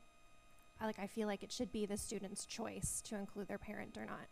So I'm comfortable with the way that it's currently written because it allows that flexibility. I feel like once we get into talking about will the child's parent be involved or not, and that's an administrator decision, I don't think an administrator should be deciding that. I'm not saying that it would be written that way. I'm just saying that's a concern of mine that could happen. Yeah, because I think the way that the Yarmouth policy deals with it in their section, it says that the student, in the case where the student has not yet informed their parents of their desire to assert a gender identity or expression different from their gender assigned at birth, the administrator or appropriately designated personnel shall first discuss parent guardian involvement with the student. They shall be notified by the administrator or appropriately designated personnel prior to their parent or guardian being contacted, and shall have the opportunity at that time or at any point to pause the planning process.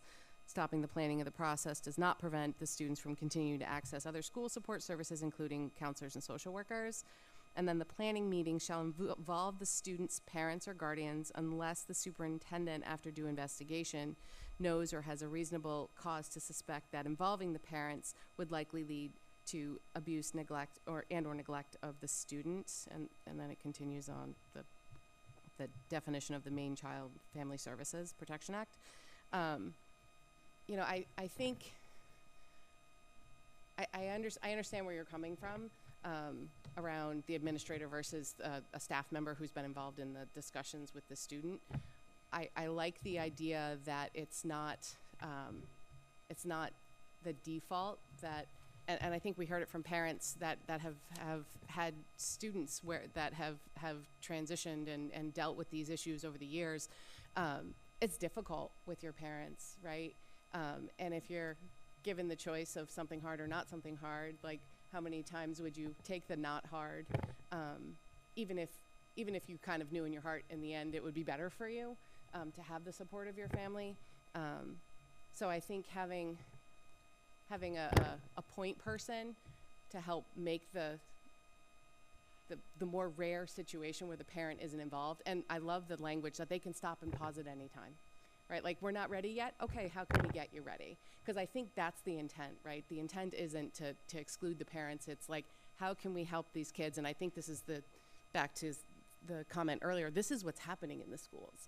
We're trying to help kids have the tools and the words and the confidence to have those conversations with their families. I worry that if it's hard, right? I mean, you want them to have ownership in the process, and I think they do. But I think it shouldn't be the default that the parents aren't involved. I'm struggling with that. Kelly? I think that the existing language does address that to some extent, and that is that a conversation is initiated, and there is flexibility in that conversation for students and staff to talk together and decide, with giving the child agency.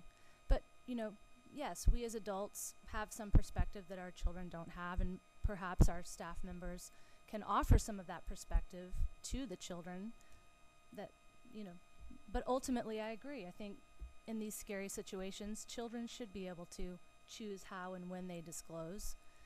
But that doesn't mean that we couldn't encourage them that when the time is right, we can offer these resources to them to help them with those conversations, and their parents too. Susanna? Yeah, thank you. No, I think the same. I like how we've had this vague language. If we are creating it so that people are reading it and the interpretation by many is that we are intentionally excluding anybody, I'd be fine with a little bit more framework around that. But I would be uncomfortable if we are then putting ourselves in a position where we're saying, we know something about this kid, we're telling their parents. Because there's a lot about that parent-child relationship that the school isn't going to know. And I think that the students absolutely need to have that agency to know that relationship better than the school, and to say that if they're not comfortable speaking with their parents yet or having their parents informed, that we work with their student and that, help them whatever. And you can go back to saying that, some decisions are harder, some are easier, and we might default to easier decisions. But by doing that, we can also help students learn about those harder decisions too. And how can we make harder things less scary? How can we feel supported? How can we dive into things that are scary and are challenging by having ownership as well? I think that ownership is a big aspect to, making some of those bigger decisions. So I would be fine with a little bit more framework there, but I still want to keep it, possibly where Yarmouth is saying that there is sort of an initial discussion. The student can press the pause button and saying, I'm not ready to go forward with this, because ultimately the student is the one that's going home and living with the parents, and the staff isn't. So I just want to make sure that we're not yeah. Thanks. Okay. I'm concerned that if we added all of that Yarmouth language, that would ultimately require opening up a abuse and neglect investigation that would make this policy null and void, essentially. So students wouldn't feel comfortable coming at all, knowing that could be a result. I think it's also important, thank you, Kelly, for stating what this policy is not. It is not, there's no making decisions for students. We're not doing anything to them. There is no healthcare or medical component to this at all. These are not life-altering decisions. These are students who would prefer to use a different name, different pronouns, and relieve themselves in a space where they feel safe. I don't think that it is more than that, unless I'm misinterpreting, unless there's something that I've missed in this policy. So I think it's being blown up in a way to be something more than what it is. And I think that these kids can change their minds. If next week they want to use a different name, they say, you know what, I don't feel like I'm identifying as that gender anymore. There's no harm there. We've already heard a number of times about the true risk in bathrooms. It is not, it is against transgender students. So that is something that I'm not concerned about personally. And aside from just general assault in general, that we should always be aware of. So I would say I really do like the idea of if we wanted to add some language. I think that this is something that staff is probably already doing. If this is something that comes to them as saying, how it's part of that conversation, how do you feel about talking to your parents about this, and trusting the full agency of the children to let them know.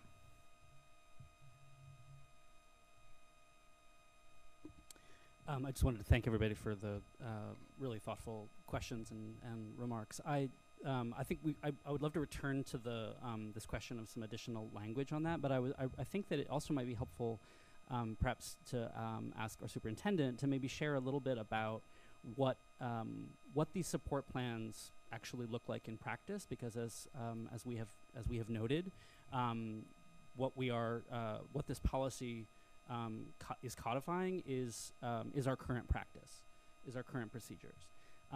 So we know that the procedures that we're currently using to support our students are working. And Jean, I wondered if you might be able to share a little bit about that might inform the conversation further. Sure, happy to do that. So we had a lengthy discussion at our administrative team level to see what was actually happening in practice in our schools. And in terms of initiation, who initiates a support plan? At the K-8 level, primarily it's parent initiating.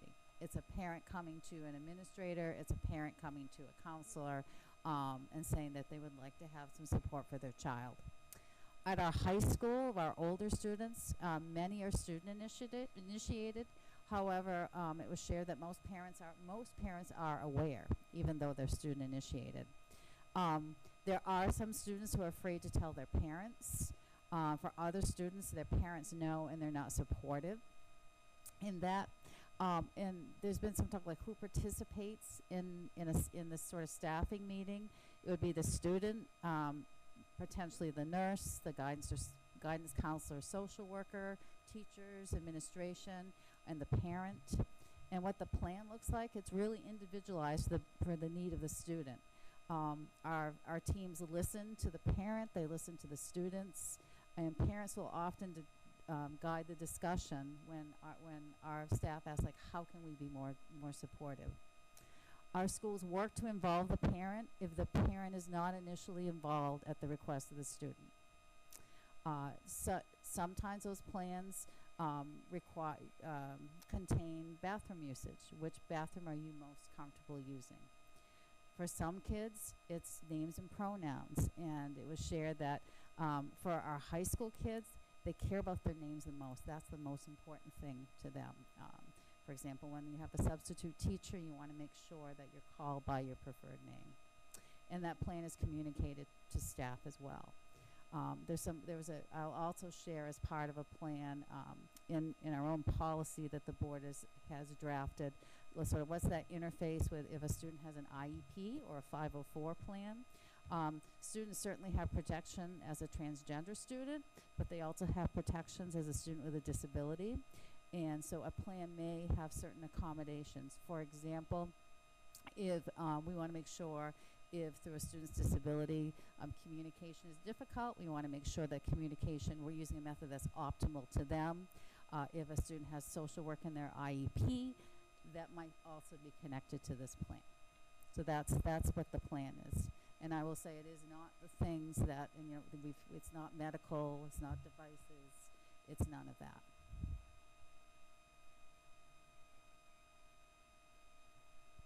One of the other comments I saw is, and this came from the Yarmouth, was no portion of this policy precludes a student from confidentially speaking with a school counselor or social worker about transgender or gender expensive issues. Such conversations are confidential to the extent set forth by applicable law.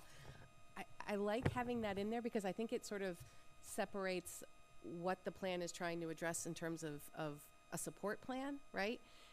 Because even if a parent isn't told about a support plan, it's part of their legal record, so they could see it, right? I mean, if they looked in Power School or asked, they could see, they could see those parts of their, it's part of their legal record, and parents are entitled to those legal records. But that doesn't mean they should necessarily have access to a conversation that a student has with a social worker. I've been thinking about this a lot, as I know we all have. And, one of the things I think about as a parent that was hard for me once my child hit the age of 13 is you don't have full access to their discussions with their doctor anymore. If my daughter wants to talk about birth control with their doctor, I don't have access to that anymore. I pay the bill, she's still my child, she's a minor, but that's a confidential conversation, and I don't think we want to necessarily eliminate students having access to that, whether they want a support plan or not. So I kind of like that specific call out that says that nothing in here precludes a student who just wants to have a conversation with a social worker or a counselor. Just something I was thinking about. I would support that as well. Susanna? Yeah, I would definitely support adding that. And I think that might help shape the question on parental involvement and whether we want, in that other section, whether we want more specific language or not. Because if we elsewhere say that we can have those, I just want to make sure there is space for those confidential discussions, and that may make other parts to the policy a little bit more clear if we have that in there specifically. Yeah. Michelle, will you remind me? I'm lost in paperwork. Will you just remind me where that additional Yarmouth language was around the? It is in section D, guidance for specific issues. D1E. D1E. Page 6 of 11.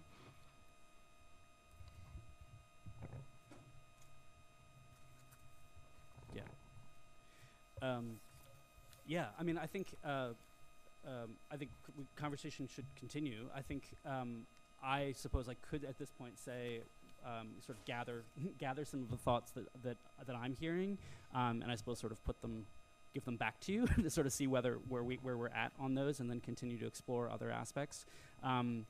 I'm hearing that that first we might add that language, even just as written in Yarmouth's policy, that is listed under guidance on specific issues, 1E. No portion of this policy precludes a student from confidentially speaking with a school counselor or social worker about transgender or gender expansive issues.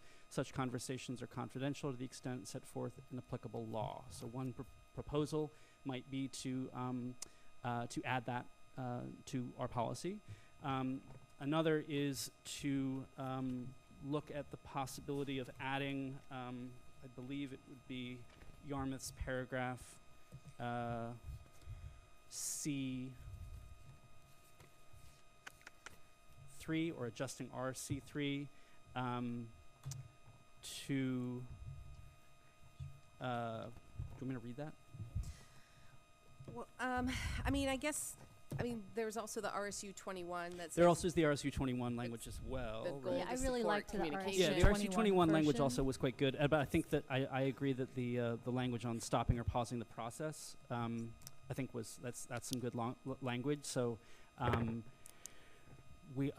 so again, a possibility could be to take some of that RSU21 language as well as taking that that portion of the Yarmouth language and adding that to our policy.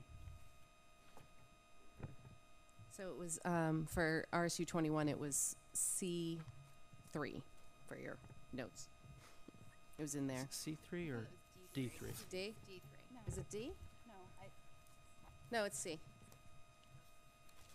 Well, I don't know. Let me see what D3 is. Well, I was thinking, Michelle, that was the D3 language is that I liked. pronouns. So in C3, it says RSU 21 seeks to avoid inadvertently putting any student at risk by contacting their parents or guardians. It is the goal of RSU 21 to support communication between students and their parents about the student's gender identity.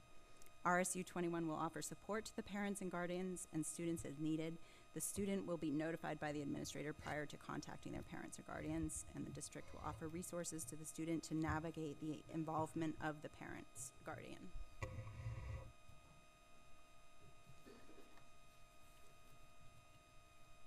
So just a very technical question. As I said, I'm a little lost in paperwork. Where would we put that? Would that be under? Would that be under what is RD?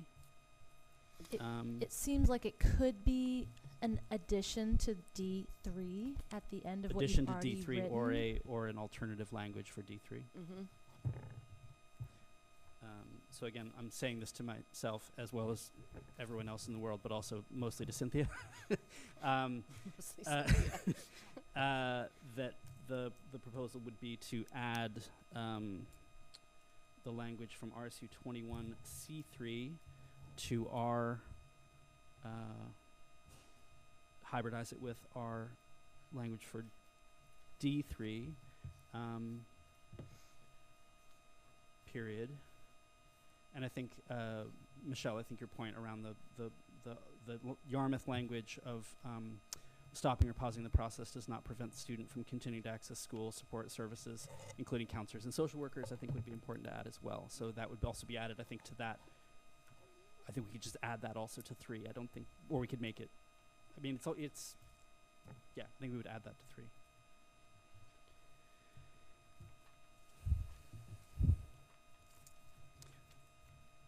Yeah.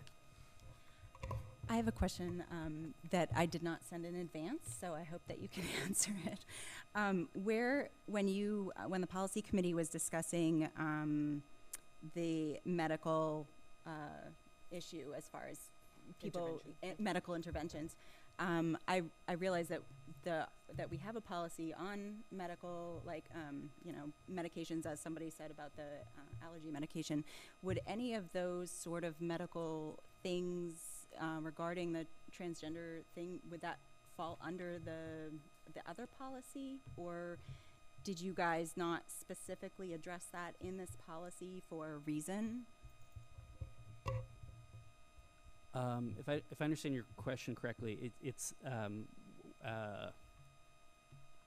I'll answer what I think your question is, and maybe that will clarify it. This policy in no way allows for any recommendations by school staff or provision of any medical devices of any kind. That is not allowed under this policy. Thank you. Thank you. And it seems like reading through all the other policies, it's not really referenced in any of them except one, except Yarmouth. Yeah, they have another specific call out that says school personnel shall not prescribe or suggest medical treatment nor provide tools that promote or conceal gender expression at any time. You know, it's this fine line, right? Like, I think Maddie is spot on when we try to keep these flexible. But I think there is some benefit to having some parameters around it, particularly for one like this, in that you know, where our intent is that will not happen. Maybe we're better off expressly saying that will not happen. You know, unless we can think of a situation where we would consider that. I can't think of one. But if we know that that's not the intent, then maybe we specifically call that out. Yeah, and I would say if that is not our intent, it should probably be specifically in there, just based on comments that we've heard.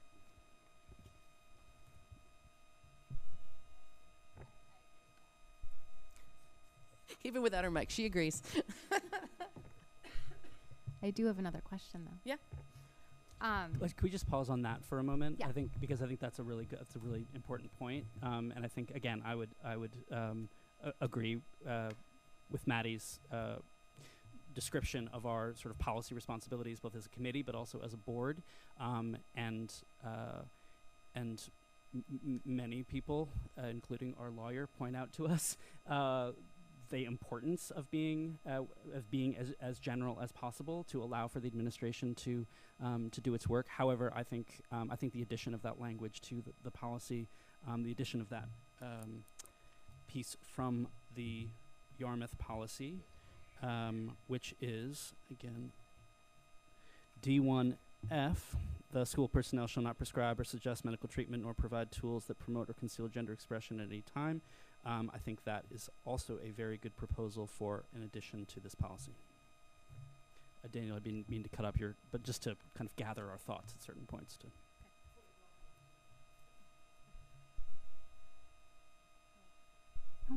All right. So my new question. I guess this is kind of more for Jean and maybe eventually for the school administrators. But I'm concerned, and I think many of the parents expressed this too, about the infrastructure at every school throughout the RSU. I myself know DCS the best because that's where my children came through. And when I got voted on for school board, I was not able to make the tours last year. I'm hoping to this year. But I honestly don't know what a lot of the other bathroom situations are. And for those that don't know about Durham, there's a lot of single stall bathrooms that are available for both teachers and for students, which makes it very nice. So I guess I'm concerned about what's available at other schools. And then I will also say that in my email with the questions is I am concerned because I have a high schooler about what I'm hearing about the private bathrooms. You know, they're not available, they're being locked, and a lot of bad things are happening in them, which I think is why they're being locked. But how do we make sure that all students, the students that don't want to go to the bathroom in front of anyone else, the transgender students, you know, anybody in that school that wants to use a private bathroom has the ability to use a private bathroom? So we did ask our administrators that question for each school. How many, and it's you're right with Durham. There are actually for single occupancy. There are 27 in that building. They're mostly the new school was designed that way. And as we know, the multi-stall bathrooms that's what you find in older schools. I will tell you, Moore Street there are 7. Mass Landing there are 9. Pownell there are 2, 27 at Durham, Freeport Middle 7, and at our high school there are 3 for that currently. And I think towards your question, like how can we ensure that they do that's really a question for the administration, like how we do that. I know we had a lot of comments about the bathrooms, just in general, with drug use in them. And that's a whole nother really important conversation we need to get down to. And there are lots of people, there are lots of adults, and if I asked folks in this room, where are you most comfortable using the restroom, most of us would probably say a single stall situation for people. And we have, you look at those larger bathrooms, we do have those multi-stall. We do have those in all our schools. We have some multi-stalls as well. But I think that's a bigger discussion. How can we ensure? Because we need to ensure for any student that if they want to use that single stall, they have a right to use it. And I think I've had a couple of thoughts thinking about the single stall bathrooms. I mean, it is a great solution if we can do it, right? Like logistically speaking, we can't just convert a into a single stall. I mean, there are ways to. I was talking to a friend of mine who's a facilities person who does buildings and retrofits, and he's he works at a college, but he said one of the things they've done is they've made them sort of more gender neutral with like floor to ceiling or close to floor to ceiling walls in larger bathrooms. I'm sure folks have seen them in the new hotels that are down in Portland. That's an idea. I would suggest this is a great thing to put on a agenda for the facilities committee to talk about, like what's the feasibility of increasing the number of single stall bathrooms in our schools. Is there spots where we could do it? What would the costs be? What would we lose in terms of other space? I mean, we don't have tons of extra space floating around in any of our schools. So I love the idea. I just don't know how many we could add if and what the cost would be. But I think it's a great question that we should be talking to our new director of facilities about it at the facilities committee next month to be looking into. 3 at Freeport High School shocks me. I do think, just to your comment, Danielle, I'm not sure if she's noticed any change this year, but I know they were having issues with some of the single stalls in the high school getting locked from the inside. So somebody would leave and lock it, and then it was useless to everybody until somebody came and unlocked. But they've changed it. You can't do that anymore. Like, they're single lock, occupied and vacant now. So hopefully that's a little bit better. But 3 is a very small number, so for the size of the school. So I just want to ask the question, because we got a lot of comments about the bathroom use. What are people's perspective on the policy as it's written? I'm supportive of how it's written, particularly with the change to the locker room that any student could ask for, or could access an alternative solution if they were uncomfortable. I think that meets the needs. I know there were some folks who disagree with what the legal requirements are from RSU5, I think it was, around that legal case. Our attorneys have told us that that's the law today, right? So you can't tell someone they can't access a bathroom. You can't force them to use an alternative bathroom differing from their gender identity. So I think the policy supports that, but I just want to make sure that in general the board is, Yeah, I'm also in support of the policy as it's written, and I do believe it meets the requirements of the Maine Human Rights Act. One thing I did want to mention it for discussion is we did have a public commenter that referred to a legal brief mentioning that the policy should not be read to imply casual access of any student to any bathroom. And I noticed as I was reading over the sample policies that many of them seem to address this by having language in there somewhere basically saying this is who we consider transgender, somebody who consistently asserts that this is part of their core identity. So I'm wondering if it's worth us thinking about whether we should add something like that. I noted that too, that most of them had something like that and ours didn't really. I was guessing there was a reason. Yeah, we spent some time on that because it is a challenging time in a young person's life, and for us to assume that that we should only ascribe certain identities to somebody because they're more than casual is it's not our call. Basically, it was the way I remember we landed on it. It's not our call; it's the student's call, and what we define as casual may not feel very casual to them. So we specifically avoided that.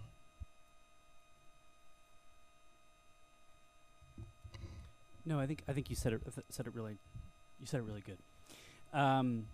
Jane, I wondered if you maybe could just speak a little bit to sort of from in terms of how this works currently, but also in terms of your interpretation of the policy, in terms of how what sort of disciplinary and kind of protections of students' privacy, like how does that currently take place, and how do you see the policy impacting that?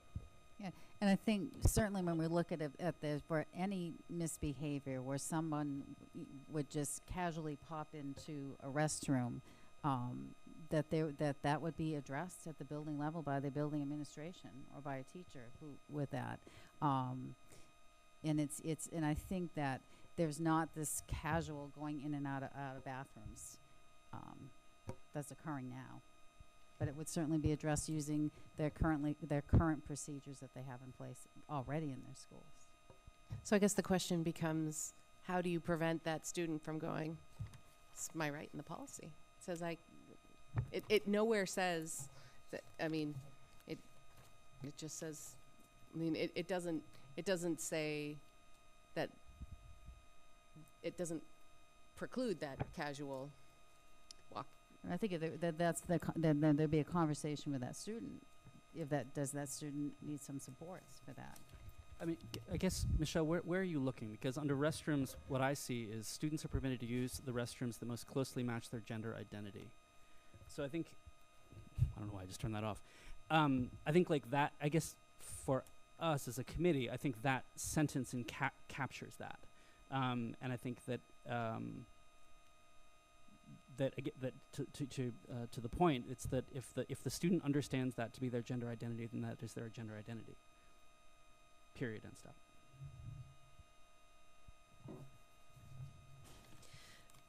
The other one I wasn't sure of, and it wasn't in our policy, so I don't know.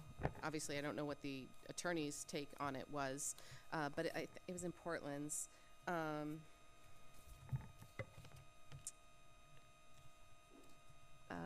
C3, it says, in the event that a student and their parent or legal guardian do not agree with in regard to the student's gender identity or gender expression, the school shall abide by the wishes of the student with regard to their gender identity and expression while at school. It's the only one that really made that distinction, that says that it was on page 4 of 8 for the Portland. It was section 3, C3. And I'm curious what the thoughts were, if you guys looked at something like that and chose, specifically not to include it, if you talked about with the attorneys and they were like, it's best to leave something like that out. Just kind of seems like that's where the ownership of, even if parents are involved, who has the final say on sort of name and expression. Yeah. Yeah, I thought about that too. That kind of jumped out at me. And then I thought further that we sort of already covered it in just the fact that we're giving the student the chance to choose what pronouns we use at school. So that kind of already says it. I don't know. It seems after second thought that it might be a little bit redundant.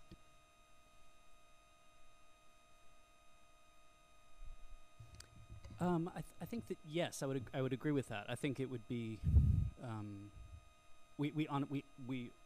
think Candy and Maddie, correct me if I'm wrong, but we honestly did not consider adding that particular element.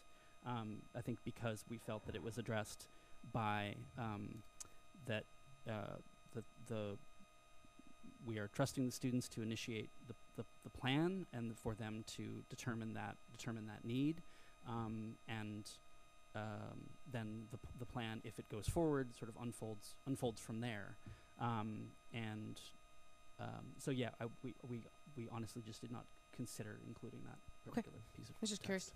curious. I was comparing them all and looking for sort of outliers of things that were in there or not in there, and so figured I'd ask. Susanna? We also have a statement, I mean, going back to the names and pronouns section of this, that says the students should be addressed by school staff, substitutes, and volunteers by the name and pronouns corresponding to their gender identity that's expressed at school. And so that statement kind of assumes to me that we'd respect the wishes of the student while at school, regardless of their parental or guardian perspective.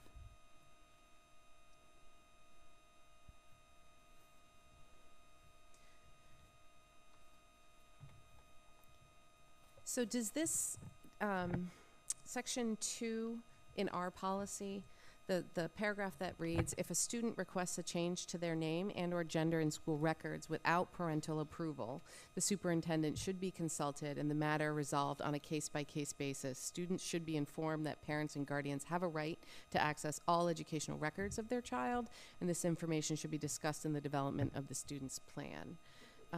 So do I read that to say that if a student had a plan that didn't include a name change, the superintendent would, without the parents' involvement, the superintendent would not be involved? Whereas conversely, specifically if there was a name change requested without the parental involvement, that the superintendent would be?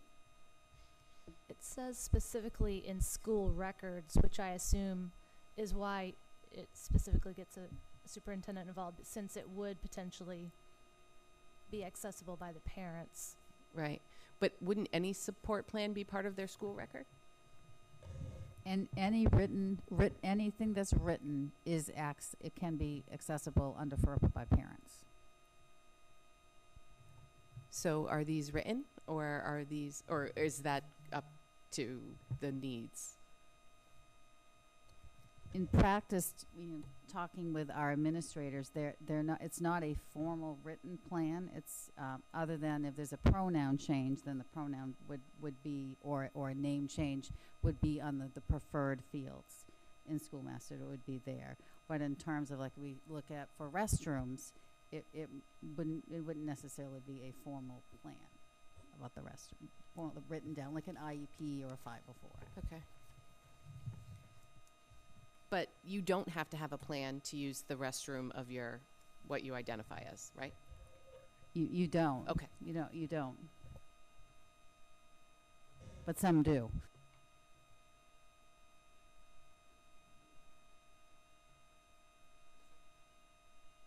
So the folks that had sent in questions, I know we've been sort of hopping around and covering stuff all over the place.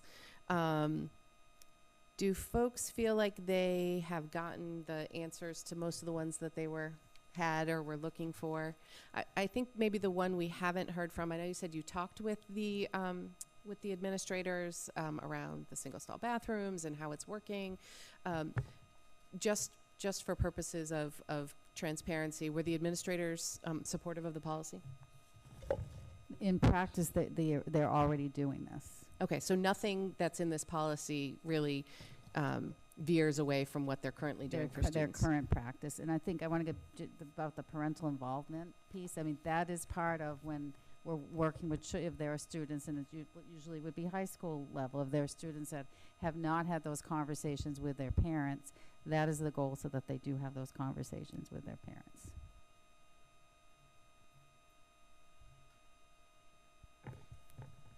Maura. I had a question on the last section, staff training and informational materials. I noticed that some other policies used shall in the second sentence, the superintendent or building administrators, instead of may, shall institute in-service training or distribute educational materials regarding the legal rights, etc., personal safety. Where are you? Which section? Second sentence. Oh, G. Okay. Under G on the last page. I just would think that would be something that we would want to. Did you have this discussion of policy? I bet you did. No, I don't think we discussed it. I'm laughing because we talk about may versus shall all the time in policy. But I'm supportive of that. Yes, that was not a principled may. So we could change it to a principal shall.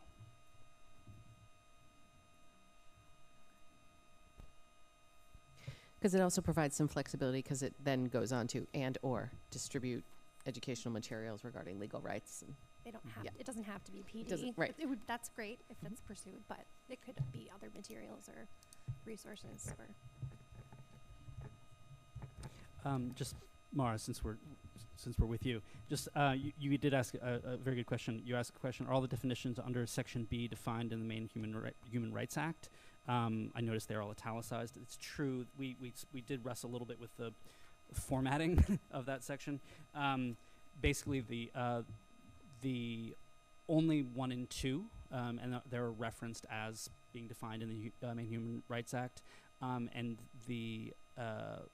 it is the quoted italicized text, not the italicized subheader. But I appreciate the formatting pedantic check.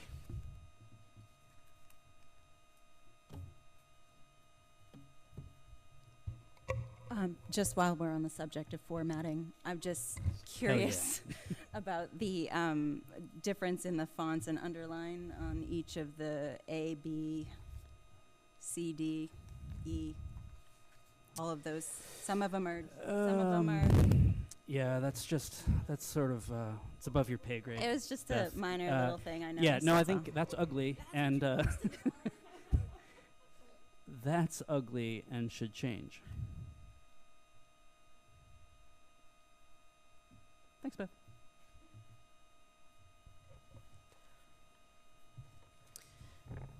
So, do we feel like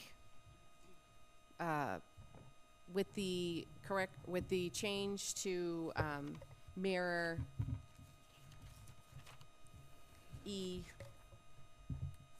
and 5, right? So mirroring those languages there, using some sort of melded amazing word thing that Colin does around strengthening sort of the parental involvement sort of baseline, like that's our goal. Yep. But also recognizing that it doesn't prevent any access to other services, and this does not include any medical treatment whatsoever. With those changes, anything else that sort of content-wise folks are thinking?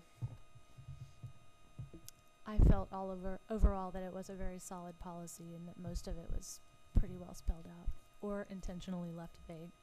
Right. Yeah, and I'm just going to say again that, we have received 40 plus emails. We had, I don't even know, close to 40 people speak tonight, and I just want folks to know that we do read everything. We do take notes. We do hear what people are saying, and we do, put that all into how we think about these policies.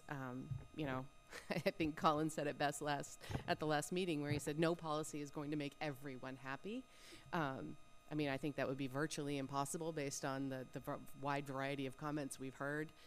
But I do think this policy is good for children. It's good for all the children in the RSU. I think with the staggering statistics on the risks to this specific population of our kids, I think it's appropriate that we have a specific policy in place. And I know there was some concerns around pausing this policy until there was some more legal,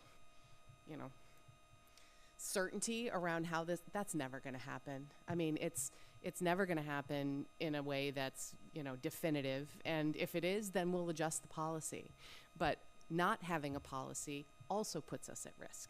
We could also be facing legal action for not having a policy in place that supports these students. So I think I congratulate the committee. I think you guys did the yeoman's work of putting this together, and despite it only being 4 pages, it's a lot. You put a lot of work into this and a lot of research, and I appreciate your thoughtful approach, and and I appreciate everyone who's taken the time to read it and provide us their feedback on it, because it's not easy, and I know everyone's busy. Yeah. just because we know that people put a lot of time into reading it, and one of those people was Danielle. And Danielle, you had a couple of questions that I did also just want to address directly. So one of your questions was, if a student has an IEP or a 504 plan in place, how we make a support plan without the parent and or guardianship involved, and the answer is you wouldn't. You would have to involve, that is required for the 504 and the IEP. And I can pause there if there's a question on that. I hate this thing. No, I was going to ask, that I figured out on my own, which is why I didn't ask that question. I looked into that. My mom's a special ed teacher. I think she was embarrassed that I didn't know the answer to that. But I have two questions left. And one, I think I know the answer because I think we've heard a couple students speak. But I question, what do the students think, right?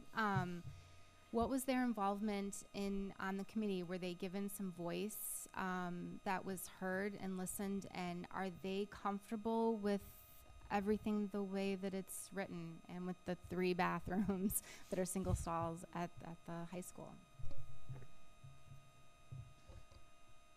I can't speak to the 3-stall situation because, again, I think that is beyond the purview of this policy, and so that wasn't something we could really address in this policy, the creation of 27 new single-stall bathrooms. But in terms of the student involvement, the direct student involvement that we had was we shared this policy. Maybe Candy or Maddie, you'll remember when this was exactly, but I believe it was in early. It happened early, and then it happened again later. Yeah, so we had like 2 meetings, but I think it was perhaps it was winter. It was last winter. We shared it with the DEI committee. So that's a committee that is made up of administrators, community members, teachers, board members, and students. So we shared the policy with them, and as part of that process, those students also shared the policy with other students. And so we received feedback from a range of students on the specific language that we were working with at the time that was in the draft, and then we worked to incorporate that into the draft. And then when the DEI committee met, I believe at the beginning of June, we shared the draft as it stood then, because we wanted to make sure that that committee, whose thoughts we had also incorporated, but your question was about students. And the feedback we got from the students specifically was that they were surprised at how much they liked the policy. That was their sort of quote.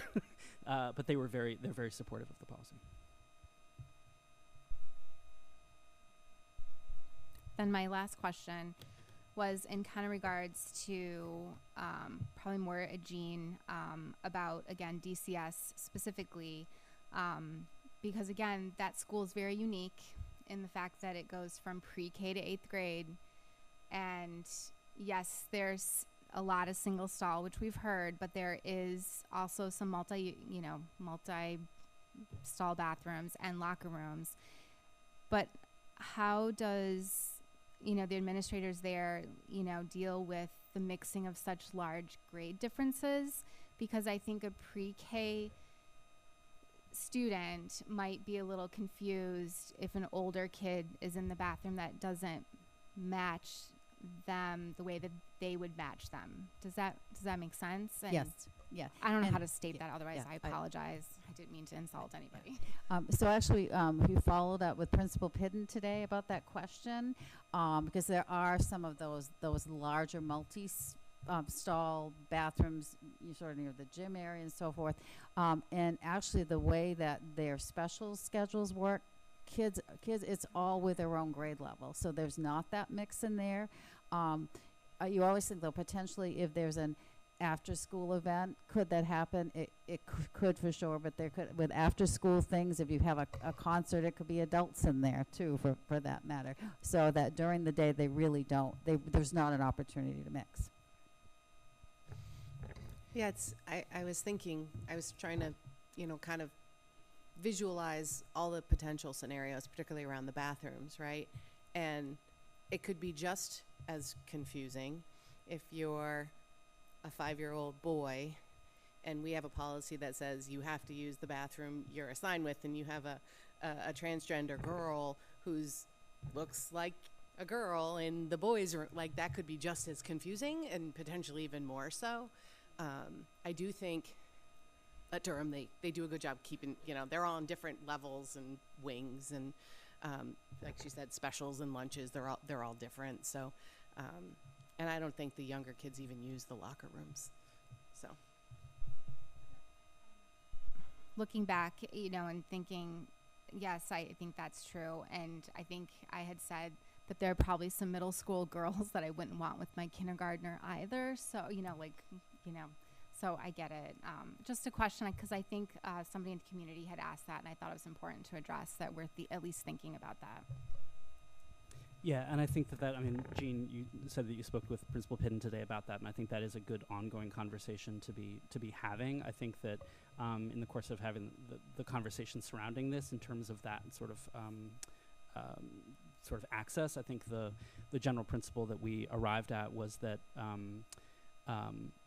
unless the board is willing to determine that transgendered students are more likely to commit assault than cisgendered students, then we cannot create any situation where there would be any sort of differentiation between that.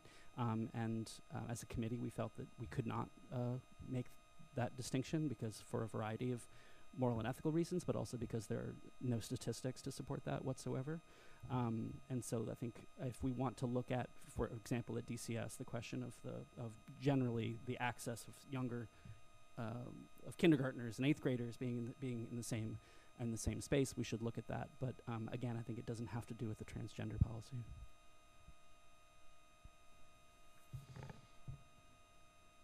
Okay. Anything anyone had that they haven't shared yet that they would like to throw on the table? So, so how this would work is we would vote on the policy as with the recommendations or requested changes to the policy committee, who would take those back and bring them back to the board for review to make sure they align with what we thought they were going to say and don't, have inadvertent changes to the intent that we didn't recognize until we saw it on paper for a second read. Everyone's comfortable with that? And then what is the timing for the second read?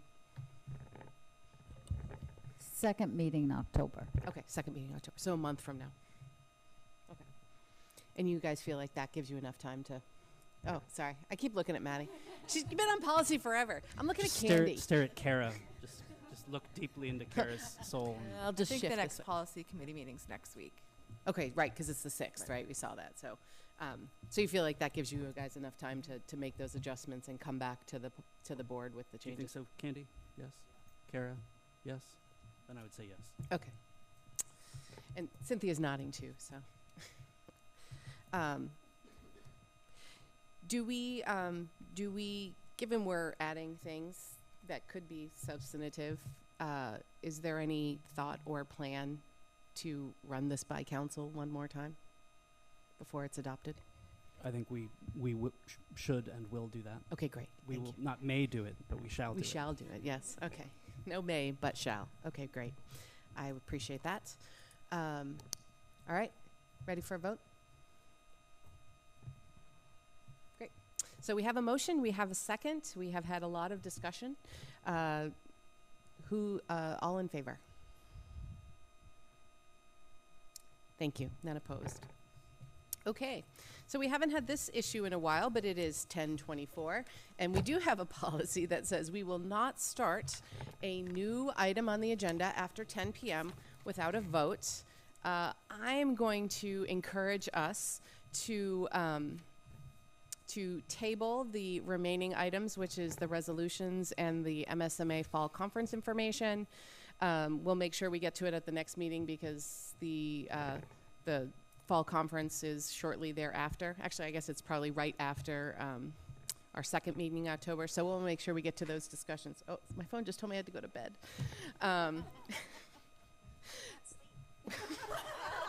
Tell me about it.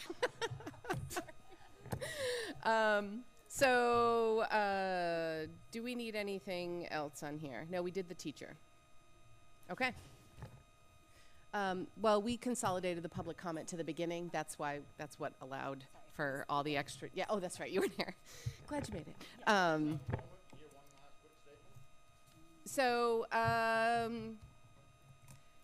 Yes. So we're just going to ask you to come back to the mic, tell us your name, and same rules apply. I am Adam Stone, Durham, Maine. So last week, Tuesday the 19th, we got a call from the school saying that Oren had broke his arm and that we needed to get there to bring him to the hospital. And it was a big bulge.